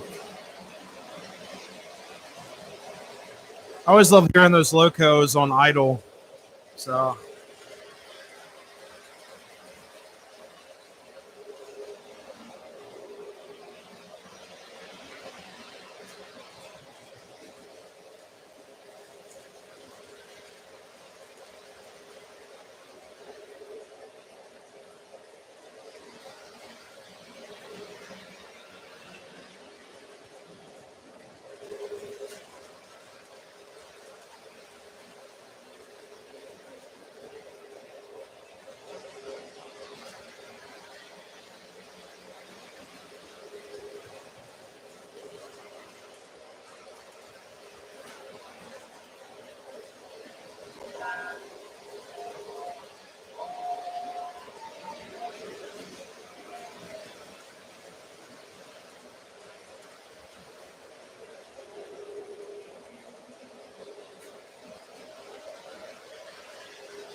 There's a lot of smoke.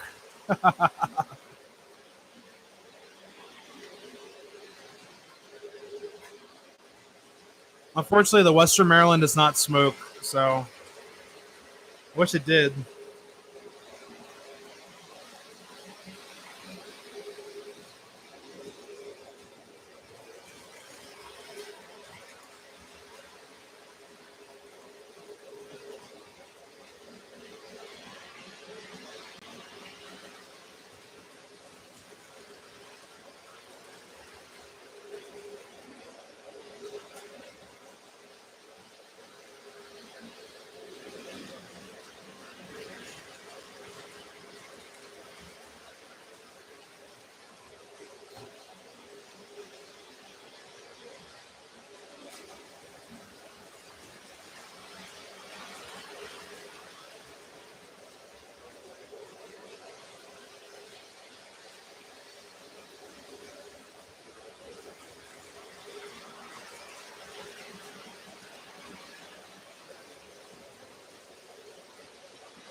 Also, in the station, I added some ballast and things in there too. Hopefully, help it out. Let's see.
Yeah, it's Taco Monday, I guess, for today.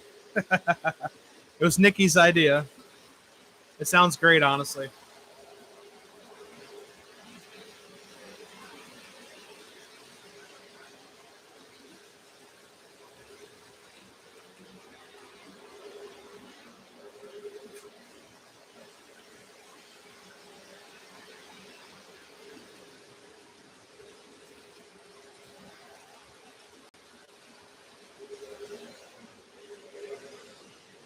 Switch the track back.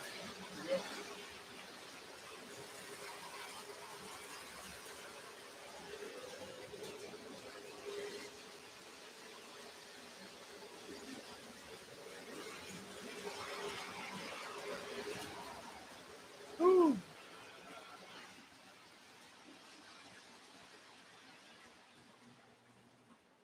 It was a GG1. Oh, it stopped. Whew.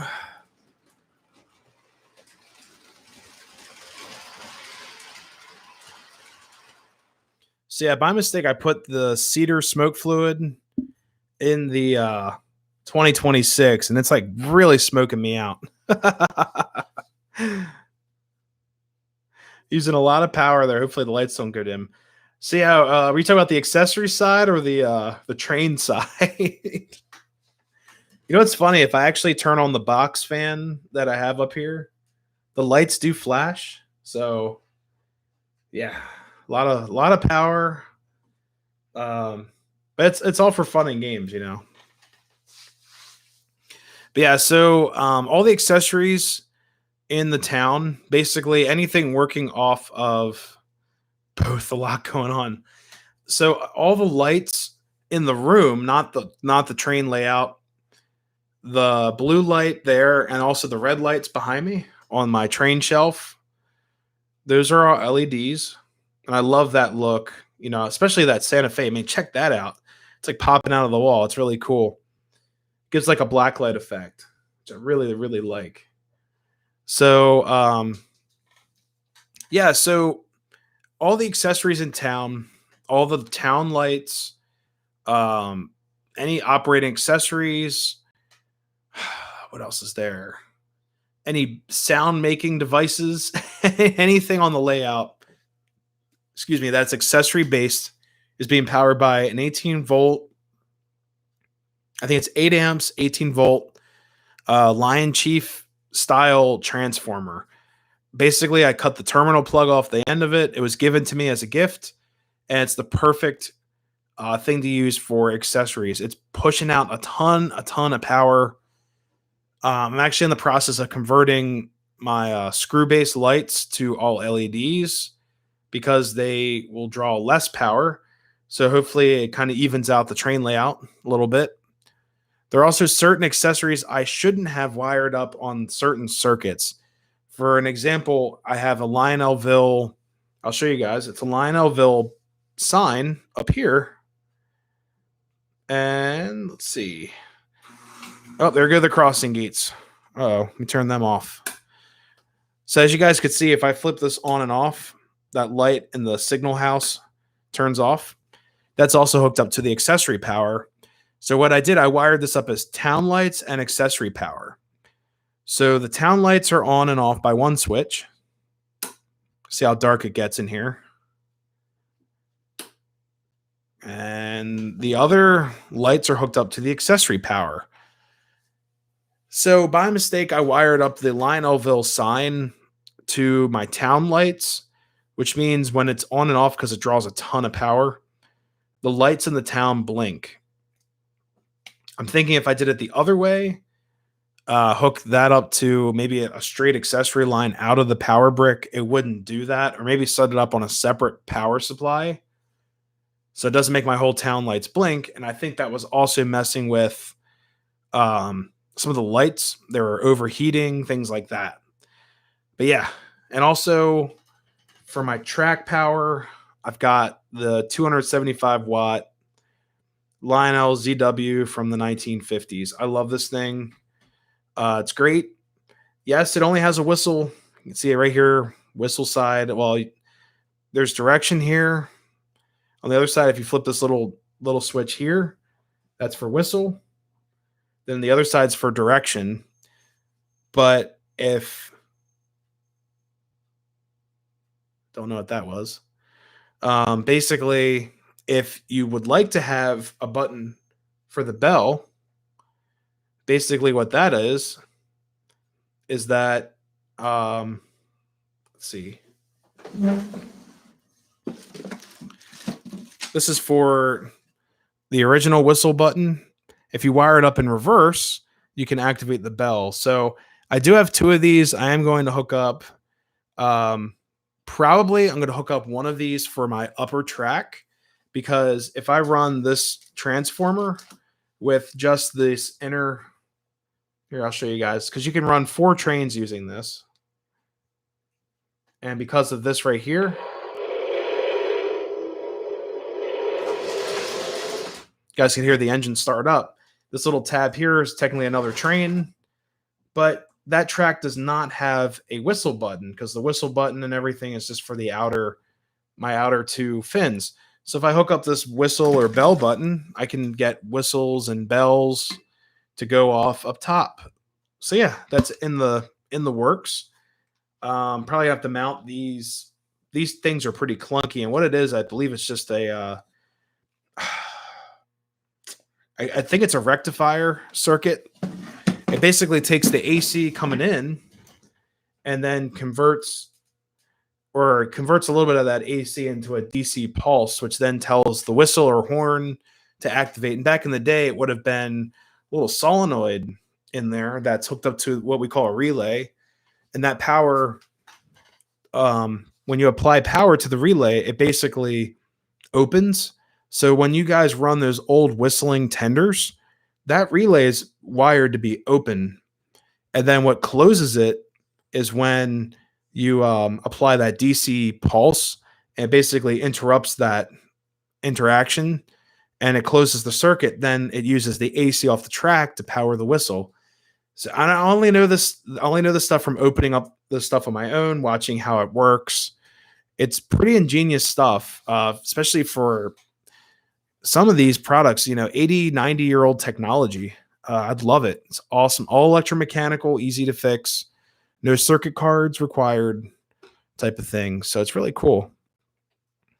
DB Tech, I have one of those extreme bell buttons. They are easy enough to make. 5 diodes and a button. It makes a 5-volt DC offset. Yeah, there you go. I mean, but as you guys saw that, I put it away on the shelf or the desk. Those buttons are pretty clunky. I do like that old school 50s button type thing. Even all my what do you call them, uncoupler switches and everything, they're all from the 50s. The newer buttons, I would say it's going to sound really bad. Anything made in China with the buttons and things like that, I usually throw them away. If I'm at a train show, what I'll do, I'll actually replace those with the old 50s buttons because they seem to be built so much better. Because I've had those older decoupler buttons live forever compared to the newer ones from your decoupler sets that are unfortunately, made overseas. And I'm not knocking it. Some stuff is okay, but when those little switches short out, they actually fry. It just isn't very good. I mean, great example is this. Here, I'll spin you guys around. Hopefully you guys can see it underneath it here. So here are my yard controls. Here's a great example. Here's my decoupler right here. You get one side unload, decouple. So one of the buttons, when I first wired this up, that came with that decoupler track, I wired it up incorrectly the first time, and I actually saw smoke shoot out of one of these buttons. But the crazy thing is, this switch here is probably from the 1950s, and it works perfectly fine. The newer ones fry up. So it's just little things like that I watch out for. I always switch them out. Tom's Trains. The things made in the 50s used Bakelite plastic. Today they use cheap styrene. Ooh. Yeah, not good. I like that 50s plastic. I mean, it's heavy, it's clunky.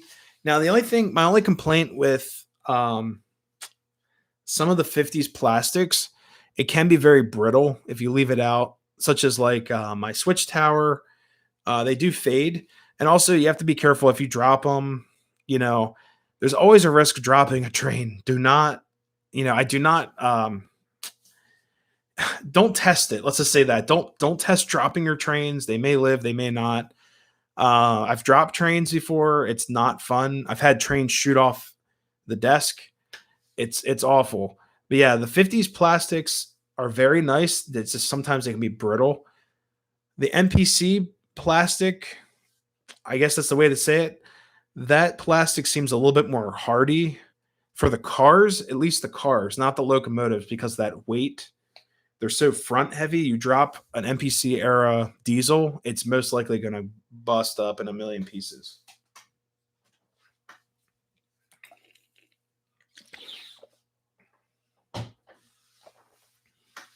Drinking water this time. Hopefully I'm not going to choke like before.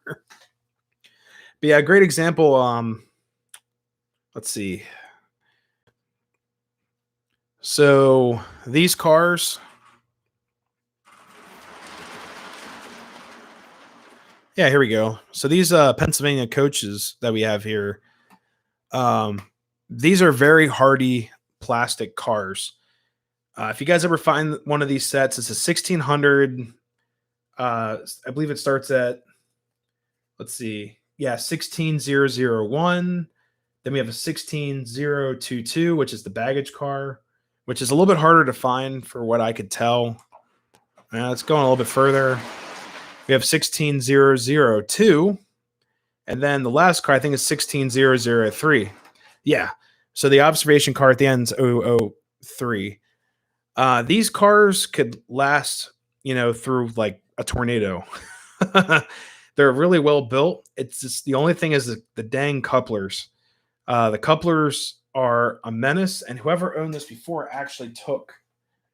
I don't know if I can get away by pulling this train. I don't want the string line. Yeah, right here is a great example. See if we can get you guys in there. Oh, you can't really see it from where you guys are. But someone put a where is it? Oh God. I have to use the light.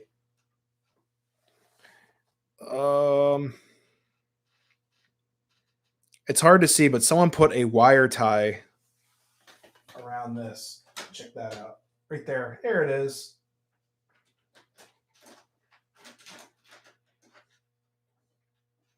Let me turn that off real quick.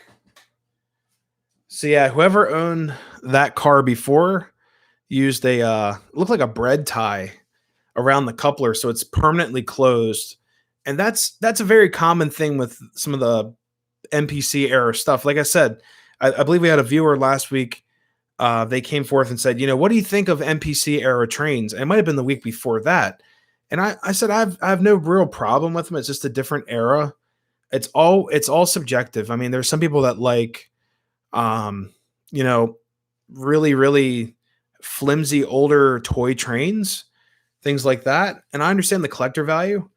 There's people that like pre-war a lot, like myself. I love pre-war stuff. I like post-war stuff and a little bit in between. But it's all subjective. But honestly, I always watch out for these cars. I think they're great cars. They look amazing. I believe they're kind of recreations of some of the stuff they made in the 50s. But the couplers are just a headache, to be honest with you. You need a pen light to highlight. Yeah. Or I could turn the lights on, but that would be a mess. I do have a couple lights and things like that, but they're just not. They're not here. But yeah, that car, you can see someone just took a bread tie. They said, "The heck with this." They went over it. I actually have a whole nother set of 1600s cars somewhere underneath the layout. And what I did was I actually took a nail, and it was a really small pin nail. I chopped it, glued it underneath for a tab. But the thing is, they're basically always shut. They're never going to uncouple again. It's just such a mess. And then trying to find reproduction trucks to replace these out of, it's such a pain in the butt.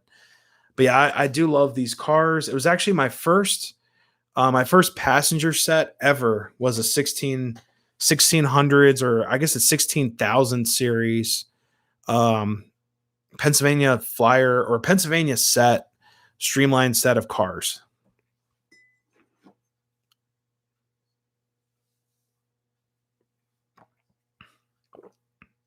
Coffee is out.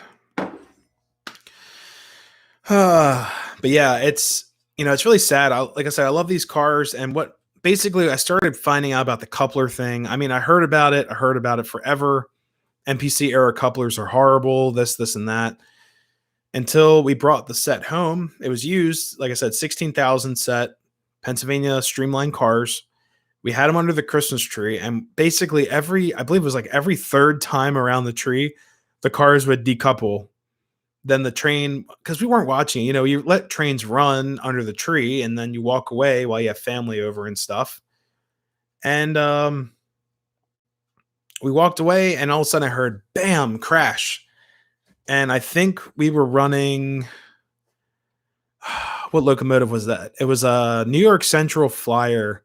It was a 442 ready to run steam locomotive. And those things have no mercy. They go very fast. They have little DC motors in them that are geared really high, so they go very, very fast. And that train decoupled and went shoom back around. It just crashed. Train cars everywhere, and we're like, huh. And then I sat there and I counted. I told my dad, I was like, man, every third revolution around this track, it's gonna decouple itself. And it was like every time. So yeah, after that, I started modifying the couplers, trying to find replacement couplers, things like that. And it's the only thing that's holding that in is this little tab. Some of them are plastic, some of them are metal, but it's just like, man, you guys couldn't do a better job with this. I'm glad the set that we bought, it was used at a train show. I think it was a couple bucks. I mean, it was like one of those things we didn't know at the time. But now if I ever see them, I really like the set. I think it's a nice semi-scale set. It's nowhere near scale. I mean, these cars are tiny. Like, check these out. Little baby cars. And, I think they're awesome.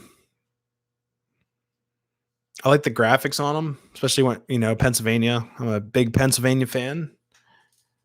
Let me move this back a little bit. But yeah, I mean, it even has the silhouettes with the lights and everything.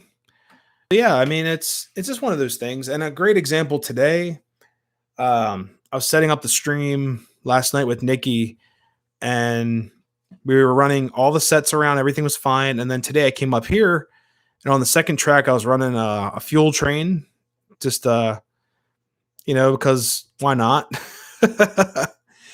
And my what is it, Sinclair car kept on decoupling itself, and then the GG1 would come back around and ram into it. So, still learning to this day. Tom's Trains, they used Delrin plastic for their couplers. It's cheap, bendable plastic. Yeah, that explains it. And it's pretty funny. Like, I have I have post-war stuff I'll sometimes run with some of my newer cars, and you have to put the post-war stuff in the beginning of the train or the front of the train because your other cars get kind of dragged along, and you have to basically build a train like an engineer or a conductor would for like weight distribution and everything, so you don't like string line your cars, or if you're running NPC stuff so they don't get left behind, things like that. It's kind of goofy, but it's all part of this hobby. And there's a couple of channels I've seen. They've done a great job of doing like tutorials how to run. It was one guy, I forgot his channel. He hasn't posted anything in a long time. He was a huge B&O fan. Everything was in his house was B&O, CNO, which is awesome. Basically what happened was he posted a video of how to run semi-scale with full scale, and it was great. He was like, put this car with this car, it doesn't look as bad, things like that. But yeah, it's like I said, I love running a little bit of everything. I've told you guys that you're not going to shoot down one thing or the other. It's all about having fun. If you're not having fun, you're doing it wrong. Hey, Gus, how's it going, bud? Sorry, I'm late. There is no such thing as late. It's only 10 o'clock. I mean, it's not late. No such thing as late on this channel. Tom's Trains. NPC was incorporating old Lino Corp debt. Yeah, had to cut. I've heard of that. The General Mills era, as they would call it. So, yeah, building trains out of cereal. Hey, Randall, how's it going? Hopefully you're doing better out there. Nothing too crazy. I did see a train. I looked up train news before I started the stream. Did anyone see that? A train in Iowa, I think it was Iowa, crashed carrying a ton of like fertilizer. It was nuts. Because I just typed in train news, just to catch myself up. And apparently there's a big derailment with fertilizer. I don't know what railroad it was. Probably, I don't know what would be up that way. up and over. Maybe CSX or something like that. Bridge collapsed and then as it went over, oh my god. Yeah, that's an infrastructure problem for sure. I mean, that's pretty weak. God. Yeah, especially fertilizer. If whoever whoever doesn't know, fertilizer can be extremely explosive just because the certain. I believe it's something to do with the metals and the interactions with certain things. It can be very very hazardous. It's a big hazmat. So yeah, but I did see that. I typed it in, and there was just all I saw were a couple like concrete ties or something, and there's just nothing there. It was like rails missing and all kinds of stuff. I'll have to look into it later. But yeah, I that's the most recent derail I've heard of recent that makes any sense. But the craziest derail that ever happened near my neck of the woods was God, what was it? It was about 10, 15 years ago. A tanker train going through Rosedale, Maryland, where I actually grew up. I think it derailed, and then the tanker car flipped, and then the whole train exploded. And actually, I had a friend that lived really close by. His windows of his house were blown out from the shockwave, and he had a very old house, older than my house. Actually, his house is from the 1880s, and all the windows on his front porch and everything were blasted out from the explosion. Pretty crazy. Pretty good. Did and Arkansas there, Missouri trip this morning. Then 8 hours. Oh my god, how are you? How are you still like functioning? That's crazy. Oh man, Union Pacific. Oh man, poor guys. I'd expect better from them.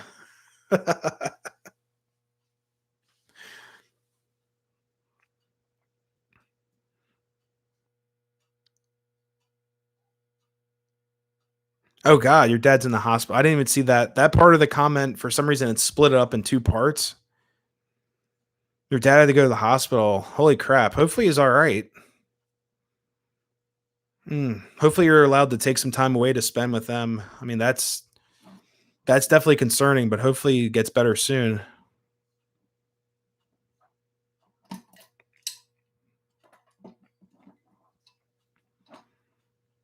But yeah, I was to say, yeah, I haven't heard any other news with any other derailments or anything like that of recent.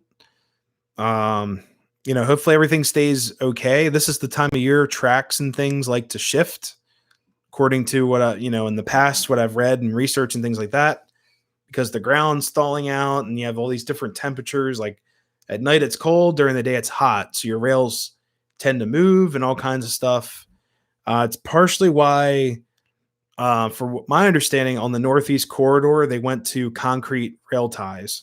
Anything below a certain, I believe it was a certain feet above elevation above sea level, they went with concrete ties, which makes sense for and I believe that's for passenger excursions only, or passenger lines or Amtrak.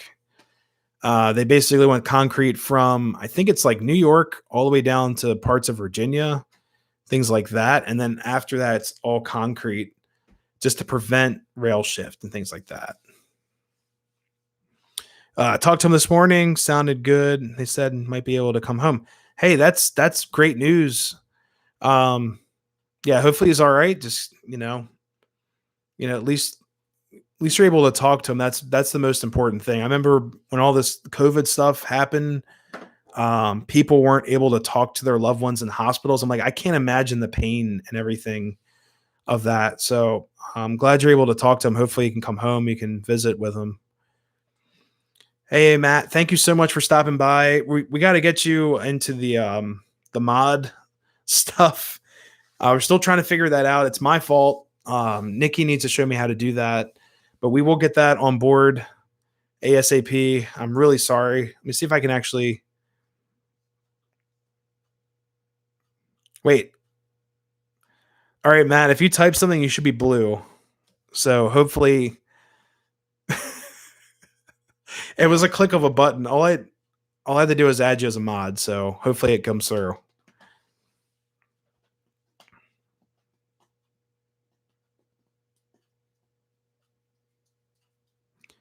Hey, there you are. So Matt's got the wrench. So yeah, thank you so much for voluntarily placed as a mod. Or involuntarily placed as a mod. Tom's Trains. How's your yard work doing? Are you working? So yeah, Tom, so yeah, the yard, well, outside I've got a lot more stuff to do. I bought a like mulch and things today. I can't say mulch for some reason. Hey, no problem, Matt. Thank you so much. Always fun hanging out. Hopefully I'll see you on Saturday if everything falls through correctly. I have to stay at my brother's house for a while until he gets well enough to be able to stay by himself. I mean, I completely understand that. Basically, I'll be watching him during the day until my brother, his wife, gets home. Hey, that's at least you guys have a plan worked out. But yeah, hopefully he gets well soon. But yeah, Tom, in the yard. So right now I've got a couple of interesting ideas. I definitely want to put some more scenery in there. So I'll show you guys again. Spin you guys slow, nice and slow. You might not be able to see a whole lot. Might have to raise the camera up a little bit. It's pretty good right there. So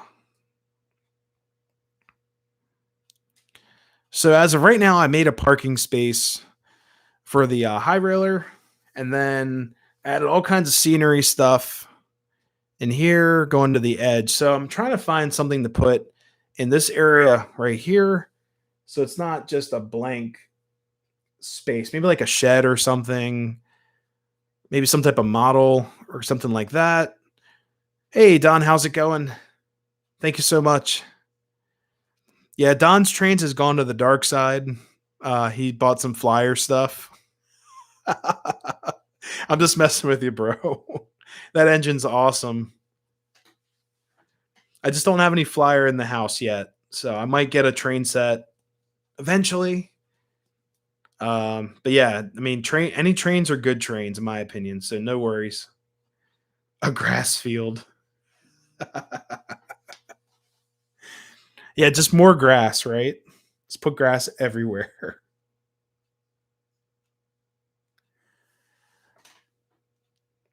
Good spot for a water tower. Huh. Yeah, that's a great idea.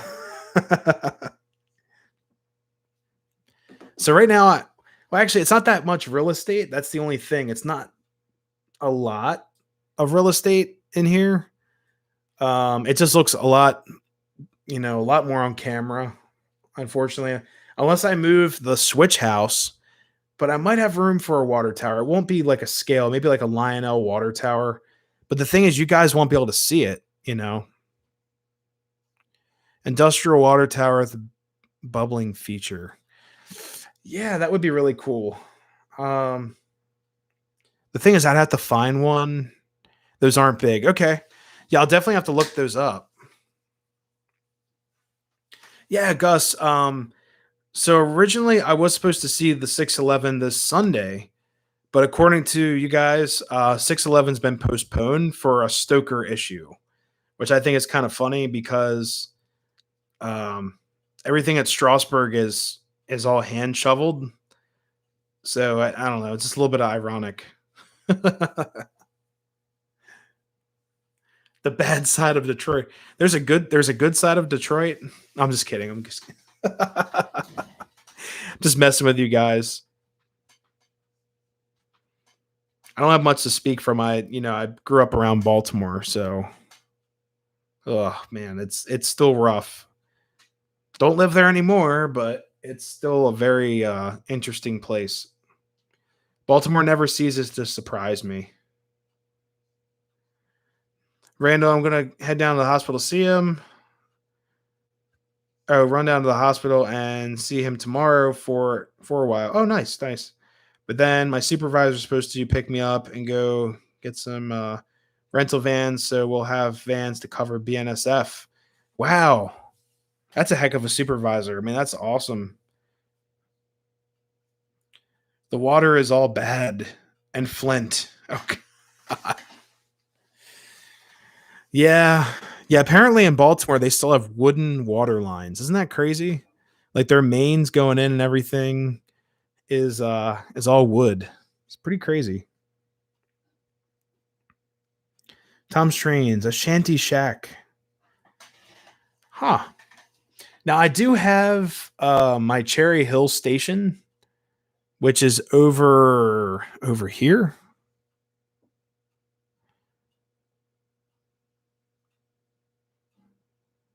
There it is, back near the boxcar.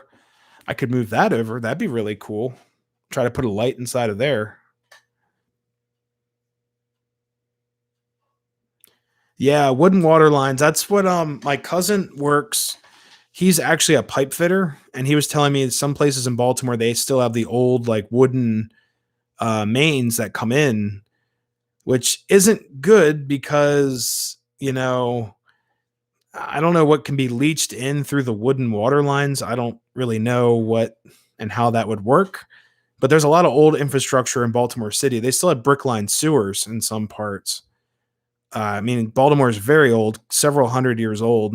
So be pretty crazy. My town has the best water in the USA.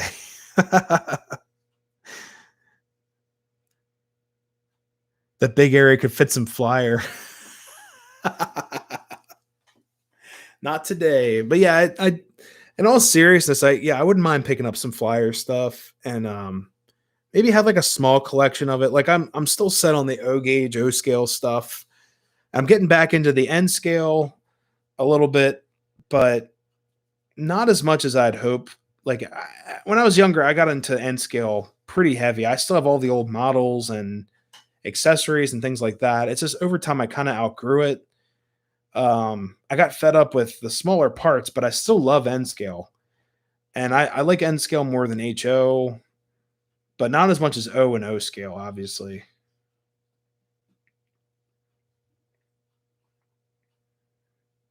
City water is an artesian well.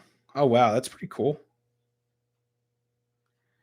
I have well water at home and it's fantastic. Yeah, we've got city water here. I pay the local sewer authority, and their water's pretty good. Yeah, I don't mind it.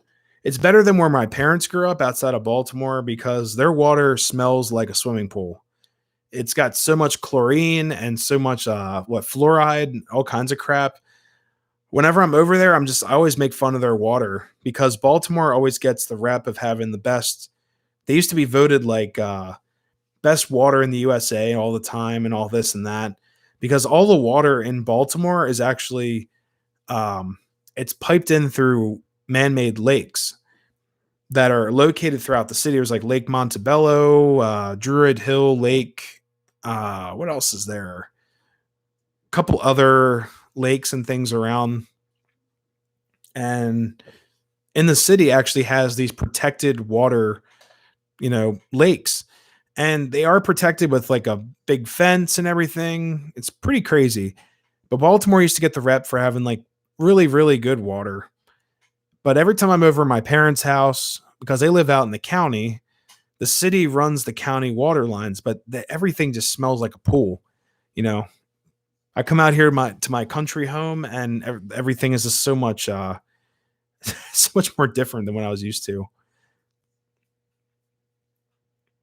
Don's Trains, N scale is fun. Yeah, I agree. I mean, N scale's great. I've got my portable setup now. I can set up trains in the middle of the woods, which I'm gonna do. Hoping on doing that soon. Get some maybe set up outside of a trail or something. That'd be really funny. Ex-wife buys bottled water. Just get a pure filter. They're a lot cheaper than getting bottled water. Rail fan Rogers back. I like N scale for the size, but HO, yeah, I mean HO's fine. like I said, it's all whatever you guys like to do. I think I just had a really bad experience with HO when I was growing up. My dad tried getting into HO. Here, I'll spin myself around. Excuse me. Let's see. Whoops. There we go. All right.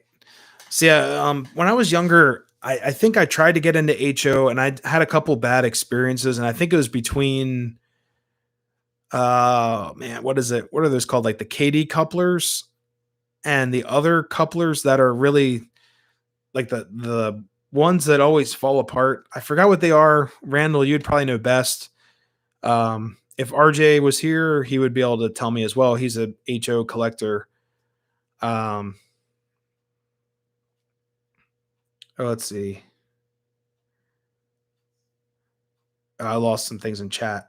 So, oh, the flavored spark. You guys are talking about water still. Yeah, the flavored sparkling water is great too. It's awesome. And Wicked's in N scale. I have HO, but I want to move to O scale. Yeah, definitely let me know if you ever need help wiring stuff up. I know going from 2 to 3 rails can be kind of confusing. And that's not condescending or anything. I'm being serious. Like going from 3 to 2 or 2 to 3, completely different animals and things like that. So if you ever need help, just give me a shout. I'll be glad to help you with wiring. At least the conventional side. When you get into the command side, I'm kind of lost. So, but yeah, if anyone ever needs help with wiring up anything AC for their train stuff, just let me know. But yeah, I had a bad experience between my dad's old HO stuff that was kind of falling apart. Apparently, I had an uncle that destroyed them. So I'm not exactly sure what happened, but they were missing couplers and things. I kind of got fed up with it. So I kind of branched myself out. I went to N scale, and then after that, um, yeah, I just went O scale, O gauge crazy.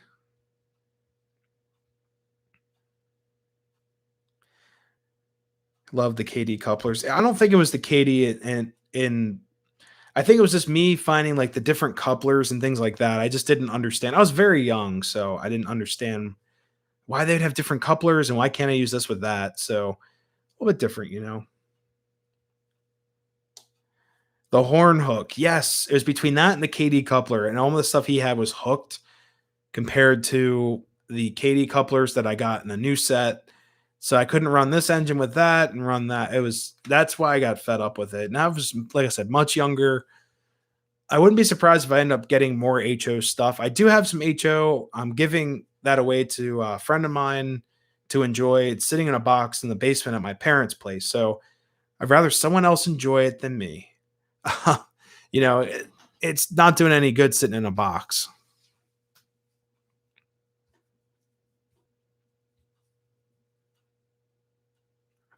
Mom's boss was an O scale restorer. Huh. Hey, Brian Rock Rail fan, how's it going? Yeah, sorry, that just popped down too. It's crazy. This YouTube live studio, got to get with it, my friend. But yeah, sorry, I'm like missing chat because it's like bouncing back and forth. It's crazy. The internet's doing good so far. Knock on wood. Yeah, but it's just how everything's coming up. Rough and Roger, I want to get the SRC 90 set. Be careful with some of that newer Lionel stuff. It's a little sketchy, but I'm sure the ready to run sets are fine. It's just some of the other steam engines I've heard some interesting things about. So just be careful. Easy make couplers. Yeah, I believe one of my friends has those to go between different couplers and things like that.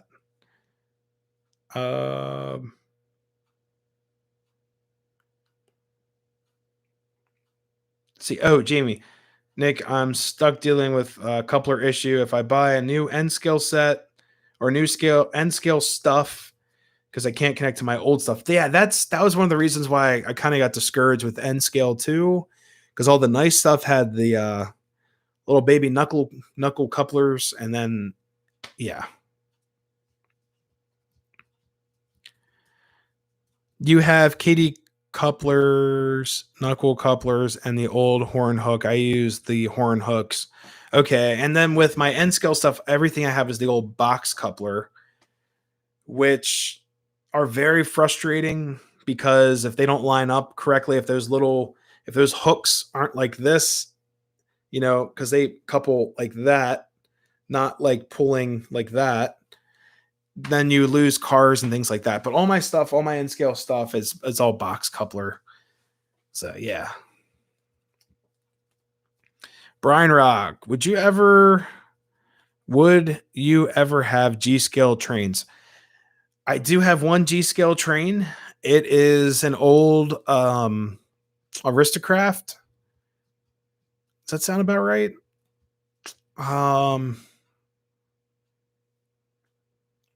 Yeah, it's an Aristocraft. Oh man, what is it? It's an army train. It's basically a steam engine, like a little tank engine with a flat car and a caboose. That is still at my parents' place. It needs to come over here because I'd like to run that outside eventually, build a loop around the pond. But I think that is an Aristocraft train set. If that sounds about right. But yeah, I bought that many years ago. It's meant for outdoor use. Whoever owned it before left it outside. The wheels actually seized, and I cleaned them up and fixed it up. That's pretty cool. Kato won't connect to MTL at all. Oh God. N-Scale uses okay, so yeah, apparently N-Scale has at least two different couplers I know about. They have the box coupler and then kind of like the KD coupler, I guess would be like the closest thing to it.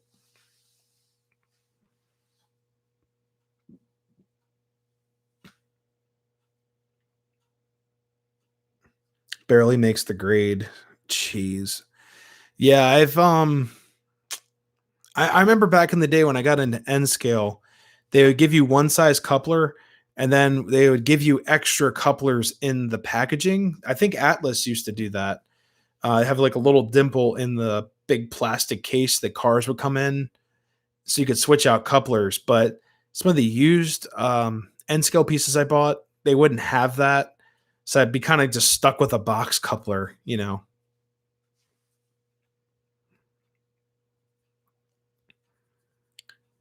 Randall, I put KD 158 scale head couplers on most of my freight passenger cars, with the exception of the scales trains, rivet counters equipped, which retains the original couplers. Yeah, I completely understand that. I mean, especially after, if you're shelling out the money for a scale model, yeah, totally understand that. MTL is KD, but the separated, KD 119 double shelf coupler. See, so this is the stuff I'm not too familiar with. I mean, it's really cool, getting to talk to you guys about this stuff through like the lives and everything, because I'm learning as we go. I wasn't sure that there's different different scale numbers for couplers. It's really cool. I'm sure there's a certain coupler for like Lionel, even though it's a knuckle coupler, or even O scale. I can't just say Lionel. There's many other flavors of Lionel, but a great example would be I have some stuff that are scale pieces, like my Baldwin switcher or my GP9. Those are both scale pieces, but then I go to something that's smaller, like an 027 esque model or a toy train, and it may not match up. And same with post-war and pre-war stuff. They have different couplers too, compared to, I think Don from Don's Trains was talking about in one of his videos with the locomotive he just purchased. American Flyer had a certain coupler before they went to the knuckle coupler back in the 50s. So that's really cool too. It's just all this stuff is just so interesting about how, one company would come out with this coupler, but then it gets superseded by this design, mostly, from supply and demand. And I actually, a great example. So the 16 or the I think it was a 1684 video I posted. Those cars, the blue cars, use the old latch over hook couplers, which are pre-war. Then there's another one called the box coupler, which basically it's a hook like that, and then it lifts up to decouple. It's right before the knuckle coupler was put on everything post-war. But yeah, it's pretty crazy. And those couplers, I think the box coupler and the hook over are compatible because I was able to run that hook over tender, or sorry, the box coupler tender with the hook over passenger cars, and it worked really well. But still, the hook over couplers look ridiculous, and a lot of them aren't sprung anymore, so they just fly open, and your cars sometimes get separated from the party, so to say. Yeah, the Link style was pre-war and early post-war. 1953 is when. Okay. The latch and box can work together. Yes. Yeah, and that was really cool too. I was running the train around. I wanted to put a whistling tender that I had that worked compared to the tender that was sold with my 1684. It was the wrong tender. They sold it. It's the wrong tender. It's supposed to have a nice whistle tender with it. And I was like, well, I have the tender. It just has a box coupler. So I just decided to link it up to that. That's how I found out they work together. It's pretty cool. Yeah, it's really funny. I was watching a documentary. It was about, I think it was people. I want to say that they're a little over middle aged, and they were talking about their youth and how, you know, kids would basically want to play with certain trains like after school and stuff.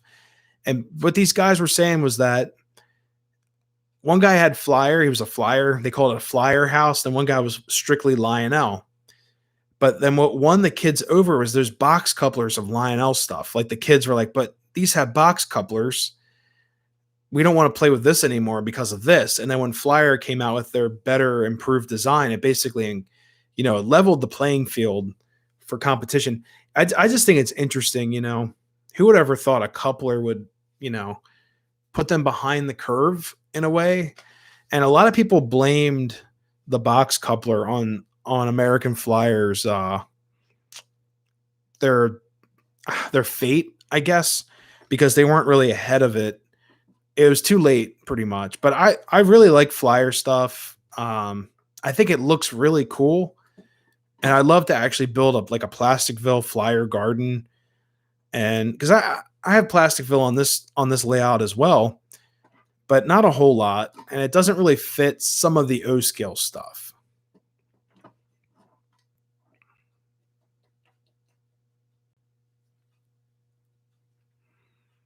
Looking at Cato Locos because my coal cars I have. Oh wow. Yeah, hopefully you can fix that issue. I mean, that'd just be annoying. Like I said, I hated when my box coupler stuff from my N scale collection would just fall apart. It was really, really crazy. The butterfly. Are those the ones that basically hook up like that? Like basically there's a piece of metal on each one on opposite sides, and they would hook over top, kind of like that.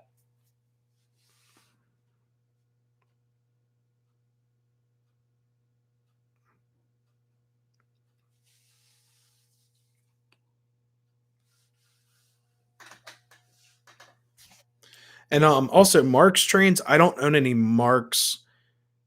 What's the best way to say this? I don't own any motive power or rolling stock of Marks, but I do have a few accessories, and I do really like their stuff. My yard light over here. I'll show you guys that really quick. Well, all you guys see is a giant ball of light. It's not this light here. It's the tower behind it. Not the blinking tower, but That yard light is a Marks light, and I think it looks great. I'd like a couple more of those if I can find them, but that one was rewired because it was completely fallen apart. But it's a beautiful piece. The only thing with those also to watch out for, you guys have to remember that these old accessories, the entire outer shell of the metal is your return. So just make sure you don't touch that to your track. It will create a bunch of sparks. It'll be like a welder's torch, basically, to your track.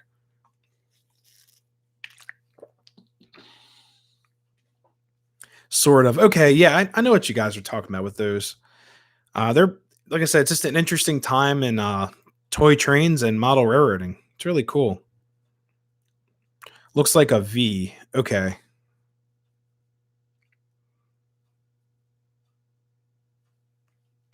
4653. Wow. Like I said, I love learning about this stuff. It's really interesting, and it's it's definitely a lot of there's a lot of history between the two companies. I do think it like I'm not trying to shoot anyone down, but I do think it is kind of messed up that Lionel builds American Flyer now. It's kind of a punch to the face, you know. I don't know how flyer collectors think of like what they think of that, but honestly, I like true like flyer fans are like I'm sure they're not too happy with that, which I understand. It's kind of like a monopoly type of thing. It's like, well, if you can't beat them, just be them. It's kind of messed up, but I wish Flyer was a separate company. I really do. Same with I hated seeing what's another example. I hated seeing K Line by Lionel. That really did not sit well with me either.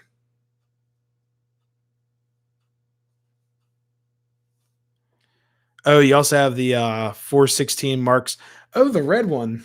Okay. Yeah, I thought that was Lionel, but apparently that's Marks. Because I thought I think Don and I sent him pictures of that.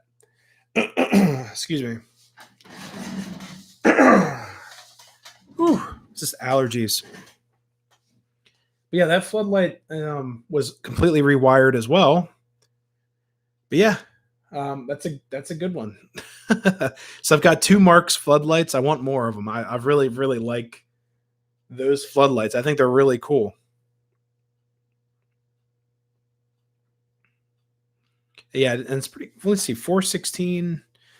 And the crazy thing is that the red floodlight I got at an antique shop. I think it was like $5 or something. Um,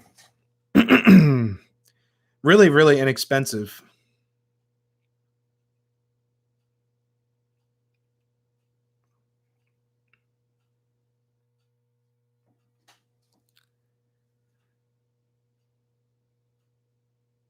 Yeah, there it is. Uh, wow. So there's a ton of different variety, tons of other variety floodlights. Yeah, here it is. Marks two head light tower. So they go for about $25 or so.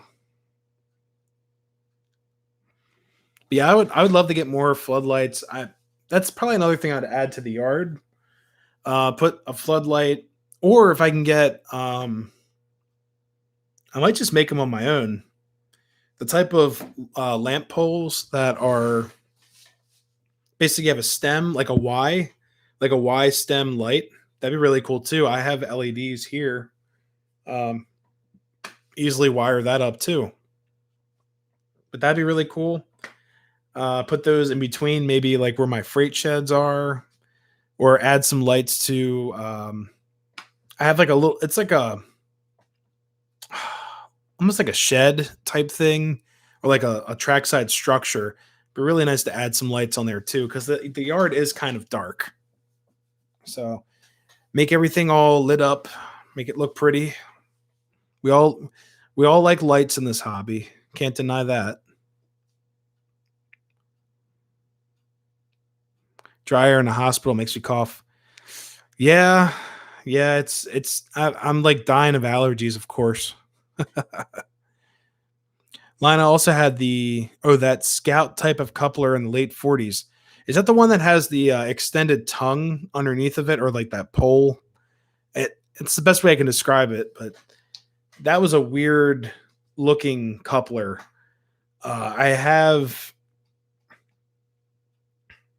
I don't have any pieces with that style coupler, but it looks like a pain in the butt. And I think that's the one you're talking about. It's literally like a stem that just sticks down.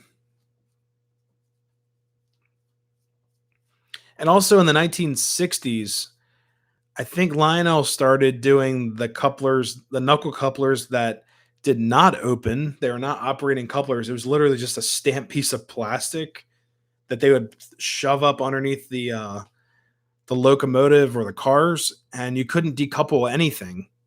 I think that's another design. Like my dad has.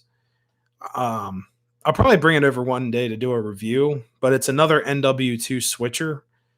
I think it's a Sioux line, and it was the fastest loco on our entire fleet. It does not. It's like completely cheaped out, you know. Adelino 395 floodlight in that yard has four lights. Yeah, it looked like a baseball stadium. But yeah, the switcher engine that my dad has is a Sioux line. It's all red.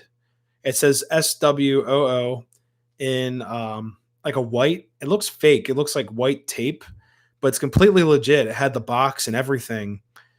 It's got the old school motor with the I call it the Christmas color winding. It's like red and green motor windings on the inside. And the couplers on the front and rear are just a plastic coupler that's bolted to the frame. It's all it does is swivel back and forth. What else is there? He did rewire it so the lights would kick on whatever side the direction post was on. Because there's no E unit. It's literally forward, neutral, and reverse with a tab. Sticks through the roof of the cab. And I think it's a single motor, and that's it. I forgot when it was built. It's probably like, if anything, late 1950s, early 1960s. But you can tell they were really starting to cheap out, like really, really bad.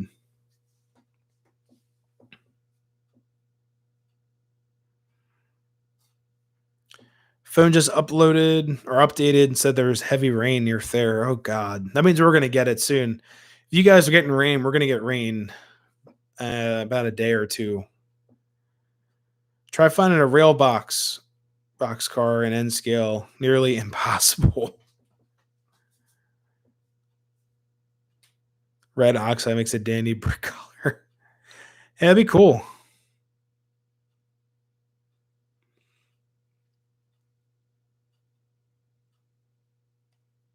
Makeup sponge applied. Yeah, like what would you call it? Weathering and all that stuff. I have some experiments I like to do on the channel. Take a box car, take all the metal off of it, and then maybe sit it outside in the rain. Do something crazy. Nothing collector wise, but maybe just take an NPC box car I buy. You know, like maybe like a really cheap car. Nothing collectible, nothing like that. I do a lot of research on it, so I'm not destroying anything. Set it outside maybe for a week, come back, maybe bury it, something like that. I think that'd be a lot of fun. Be a good experimental video. But I really hate destroying trains.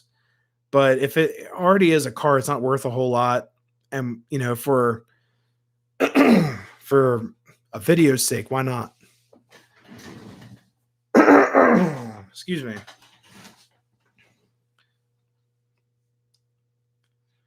Want to hear a joke about pizza? Sure.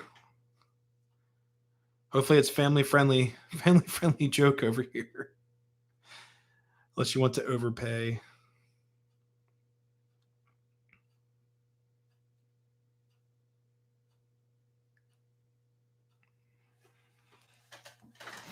Yeah, it was crazy. I was actually watching I don't know whose channel it was. It was a live stream, but it was these guys fighting over weathering.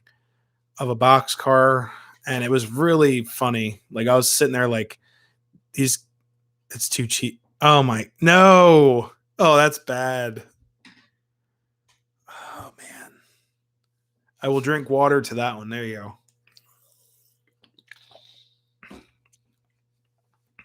That's pretty funny actually. Oh man. But yeah, yeah, these guys are fighting over weathering a boxcar, like screaming at each other. This is a couple months ago. I don't know whose channel it was. I don't want to even mention any channels. But yeah, I was just like, man, if I'm fighting over weathering, I shouldn't be in this hobby. Like I just want to have fun, share reviews and share locations with you guys, have a great time. Yeah, I don't want to sit there fighting over anything. We should all be in this together. I just it's not the type of content I like to put out.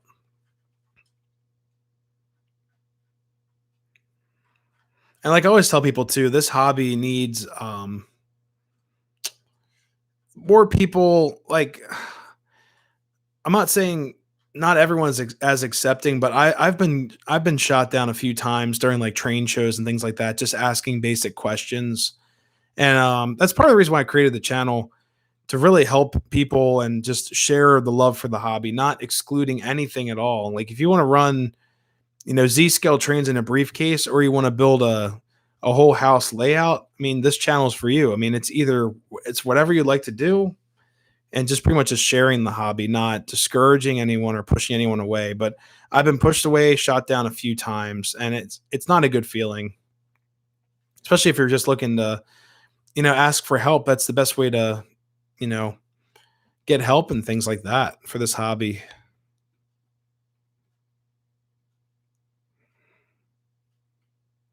Hey, when people in any hobby start fighting over stuff, it seems, yeah, it does happen.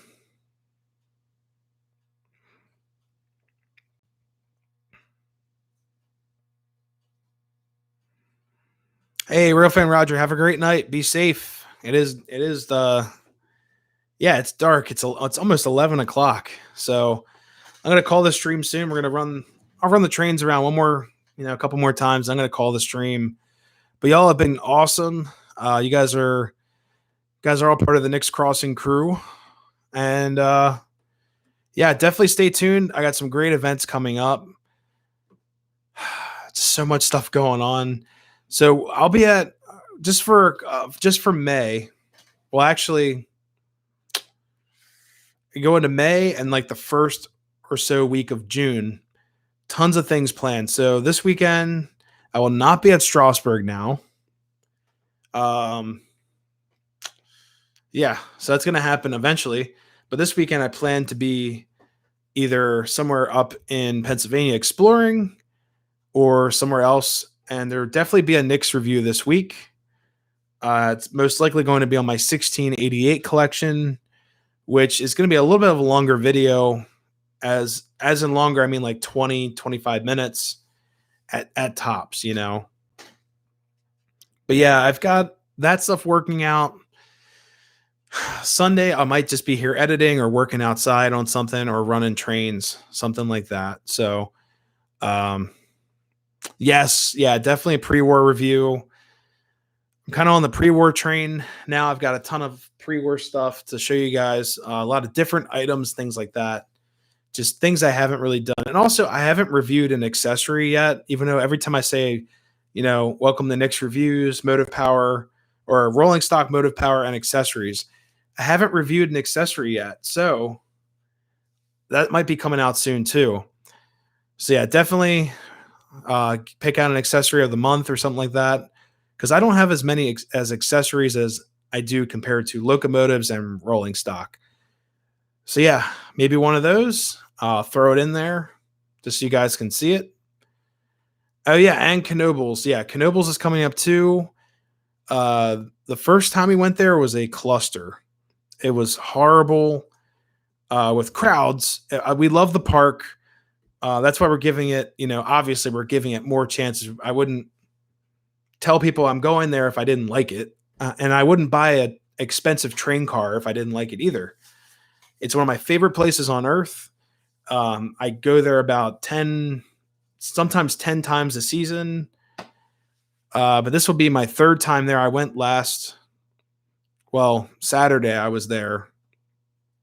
No crowds really, or a typical crowd for an amusement park, minimal lines and everything. But we're going to do a review, basically a tips and tricks video of Knoebels. So we're going to send that out into the wide world web. And yeah, it's be great. A lot of tips and tricks. I've been going there for about 20, 25-ish years almost now at this point. Yeah, it'll be Nikki's second season. Yes, and a food review. I forgot about that. Well, yeah, actually, Nikki's third season at Knoebels, but second time this year. But yeah, we'll do a tips and tricks video to show you guys the cool stuff that we know, things I pick out. We're going to get there really early, walk the park, do everything we wanted to do opening day, but just won't be as crowded. So yeah, stay tuned for that. They do have trains. I will be filming on one of their little train rides. That's an awesome ride through the woods. Check out for that. Bunch of rail fan stuff coming out. Definitely look out for that. The cold, I always mess it up. Calder Brookdale Railroad video. You guys are gonna love that. They have a GP9, a GP38, high nose GP38, which is really cool.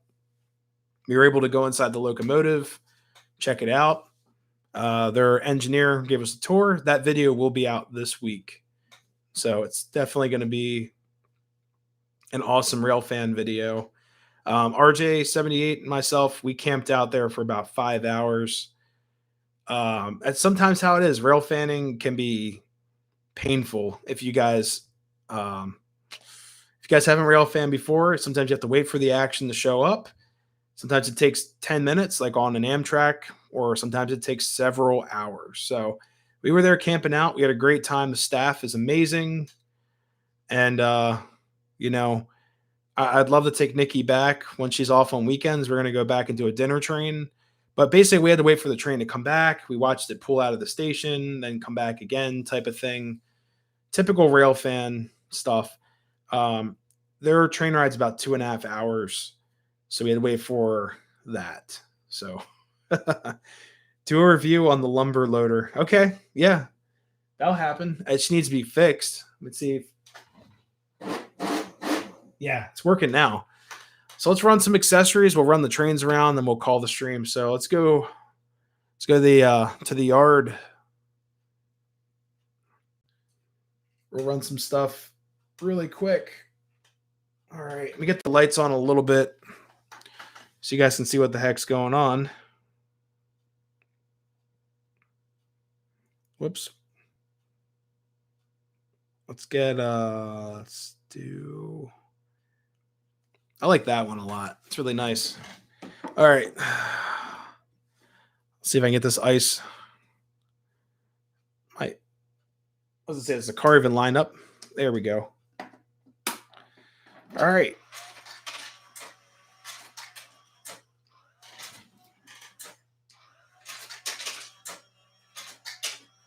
I think he missed every.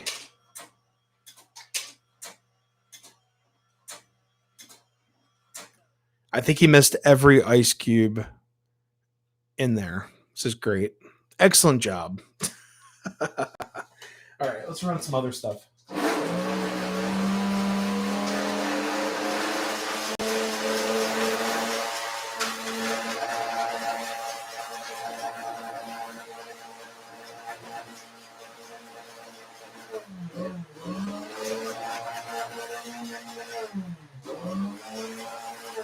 Hey, there we go. Woohoo. Hey, Rock Rail fan, we'll see you. Thank you so much for stopping by. And I forgot to load up the milk station, so we're not going to see him, but we're going to run these trains around a little bit more. So here we go. All aboard.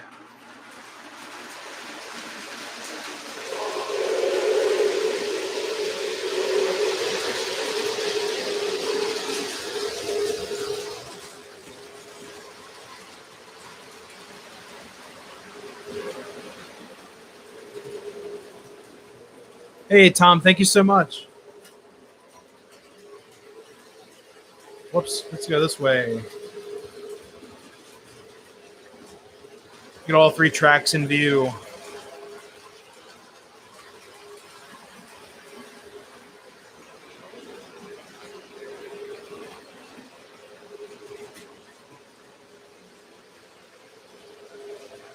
I can quickly wire up the let's see, the bell switch. Might be able to hear the whistle or the horn on that Santa Fe.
Whoops.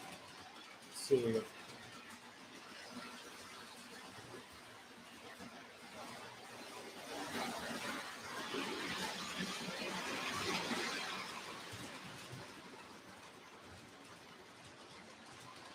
Is there a virtual rail fan at Thayer Yard? I'd love to check it out. It'd be really cool.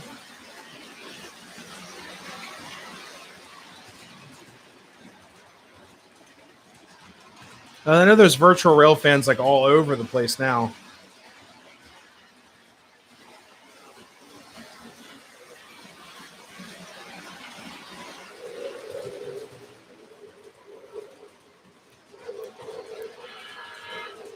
There we go. I got the button hooked up.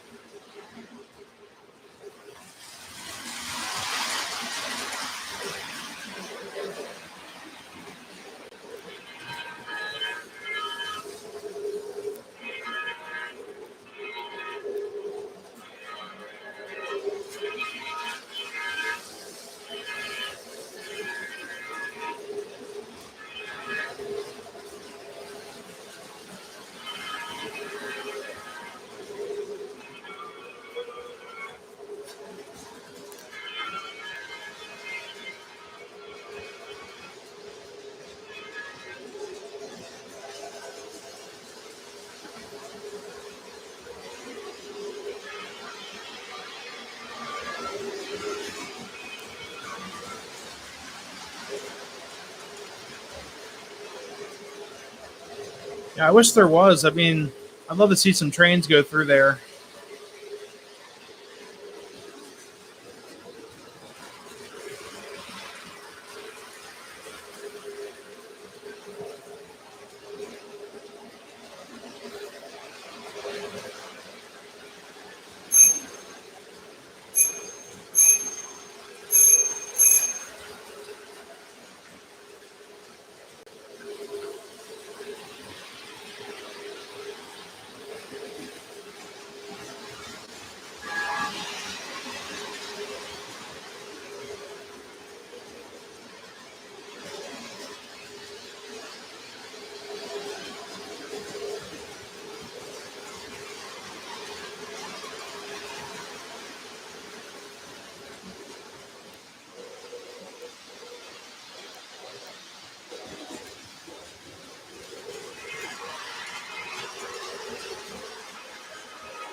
All right. Cool. Everything went kind of smoothly. The GG1's still crunchy, which I don't understand. It's a new-ish GG1. Just means I have to get my hands on an original one. So, but yeah, I would like to thank you all for joining me in the stream tonight. It's been an awesome stream. You guys are the best. Almost at 300 subs. I think we're at 291 right now because we had a few. Let me turn the gates off there. We had a few new subscribers. So everyone who's watching the replay or anyone watching now, thank you so much for joining us in this adventure. You know, things are just getting started. Like I said, we're on the road for 1,000. So yeah, it's been a journey so far, but you know, I can't wait. So but yeah, everything's been awesome so far. You guys are the best, and there would be no channel unless you guys, you know, were here to support. Thank you so much. And yeah, talking about virtual railfan, that'd be awesome if they had one. But yeah, but anyways, everyone, just look out for those videos. It's gonna be a crazy, crazy rest of this month, even though there's only 2 weekends left. But I'm gonna be trucking all over the state and looking at certain railfan things, certain historical things, and then in June, I'll be at Horseshoe Curve, Railroaders Memorial Museum. That's a lot of words to say at once. And Altoona, Nikki's going to be with me on that journey, which is awesome. I was not expecting that. So, yeah, it's going to be an awesome, awesome weekend. Yeah. All right. So, everyone, thank you so much for joining me. If you guys are new to the channel or watching the replay, please consider subscribing. Also, thank you all for the likes. And I'll see you all in future lives, adventures, all kinds of stuff. Until then, everyone, happy railroading. Thank you so much. Have a great week.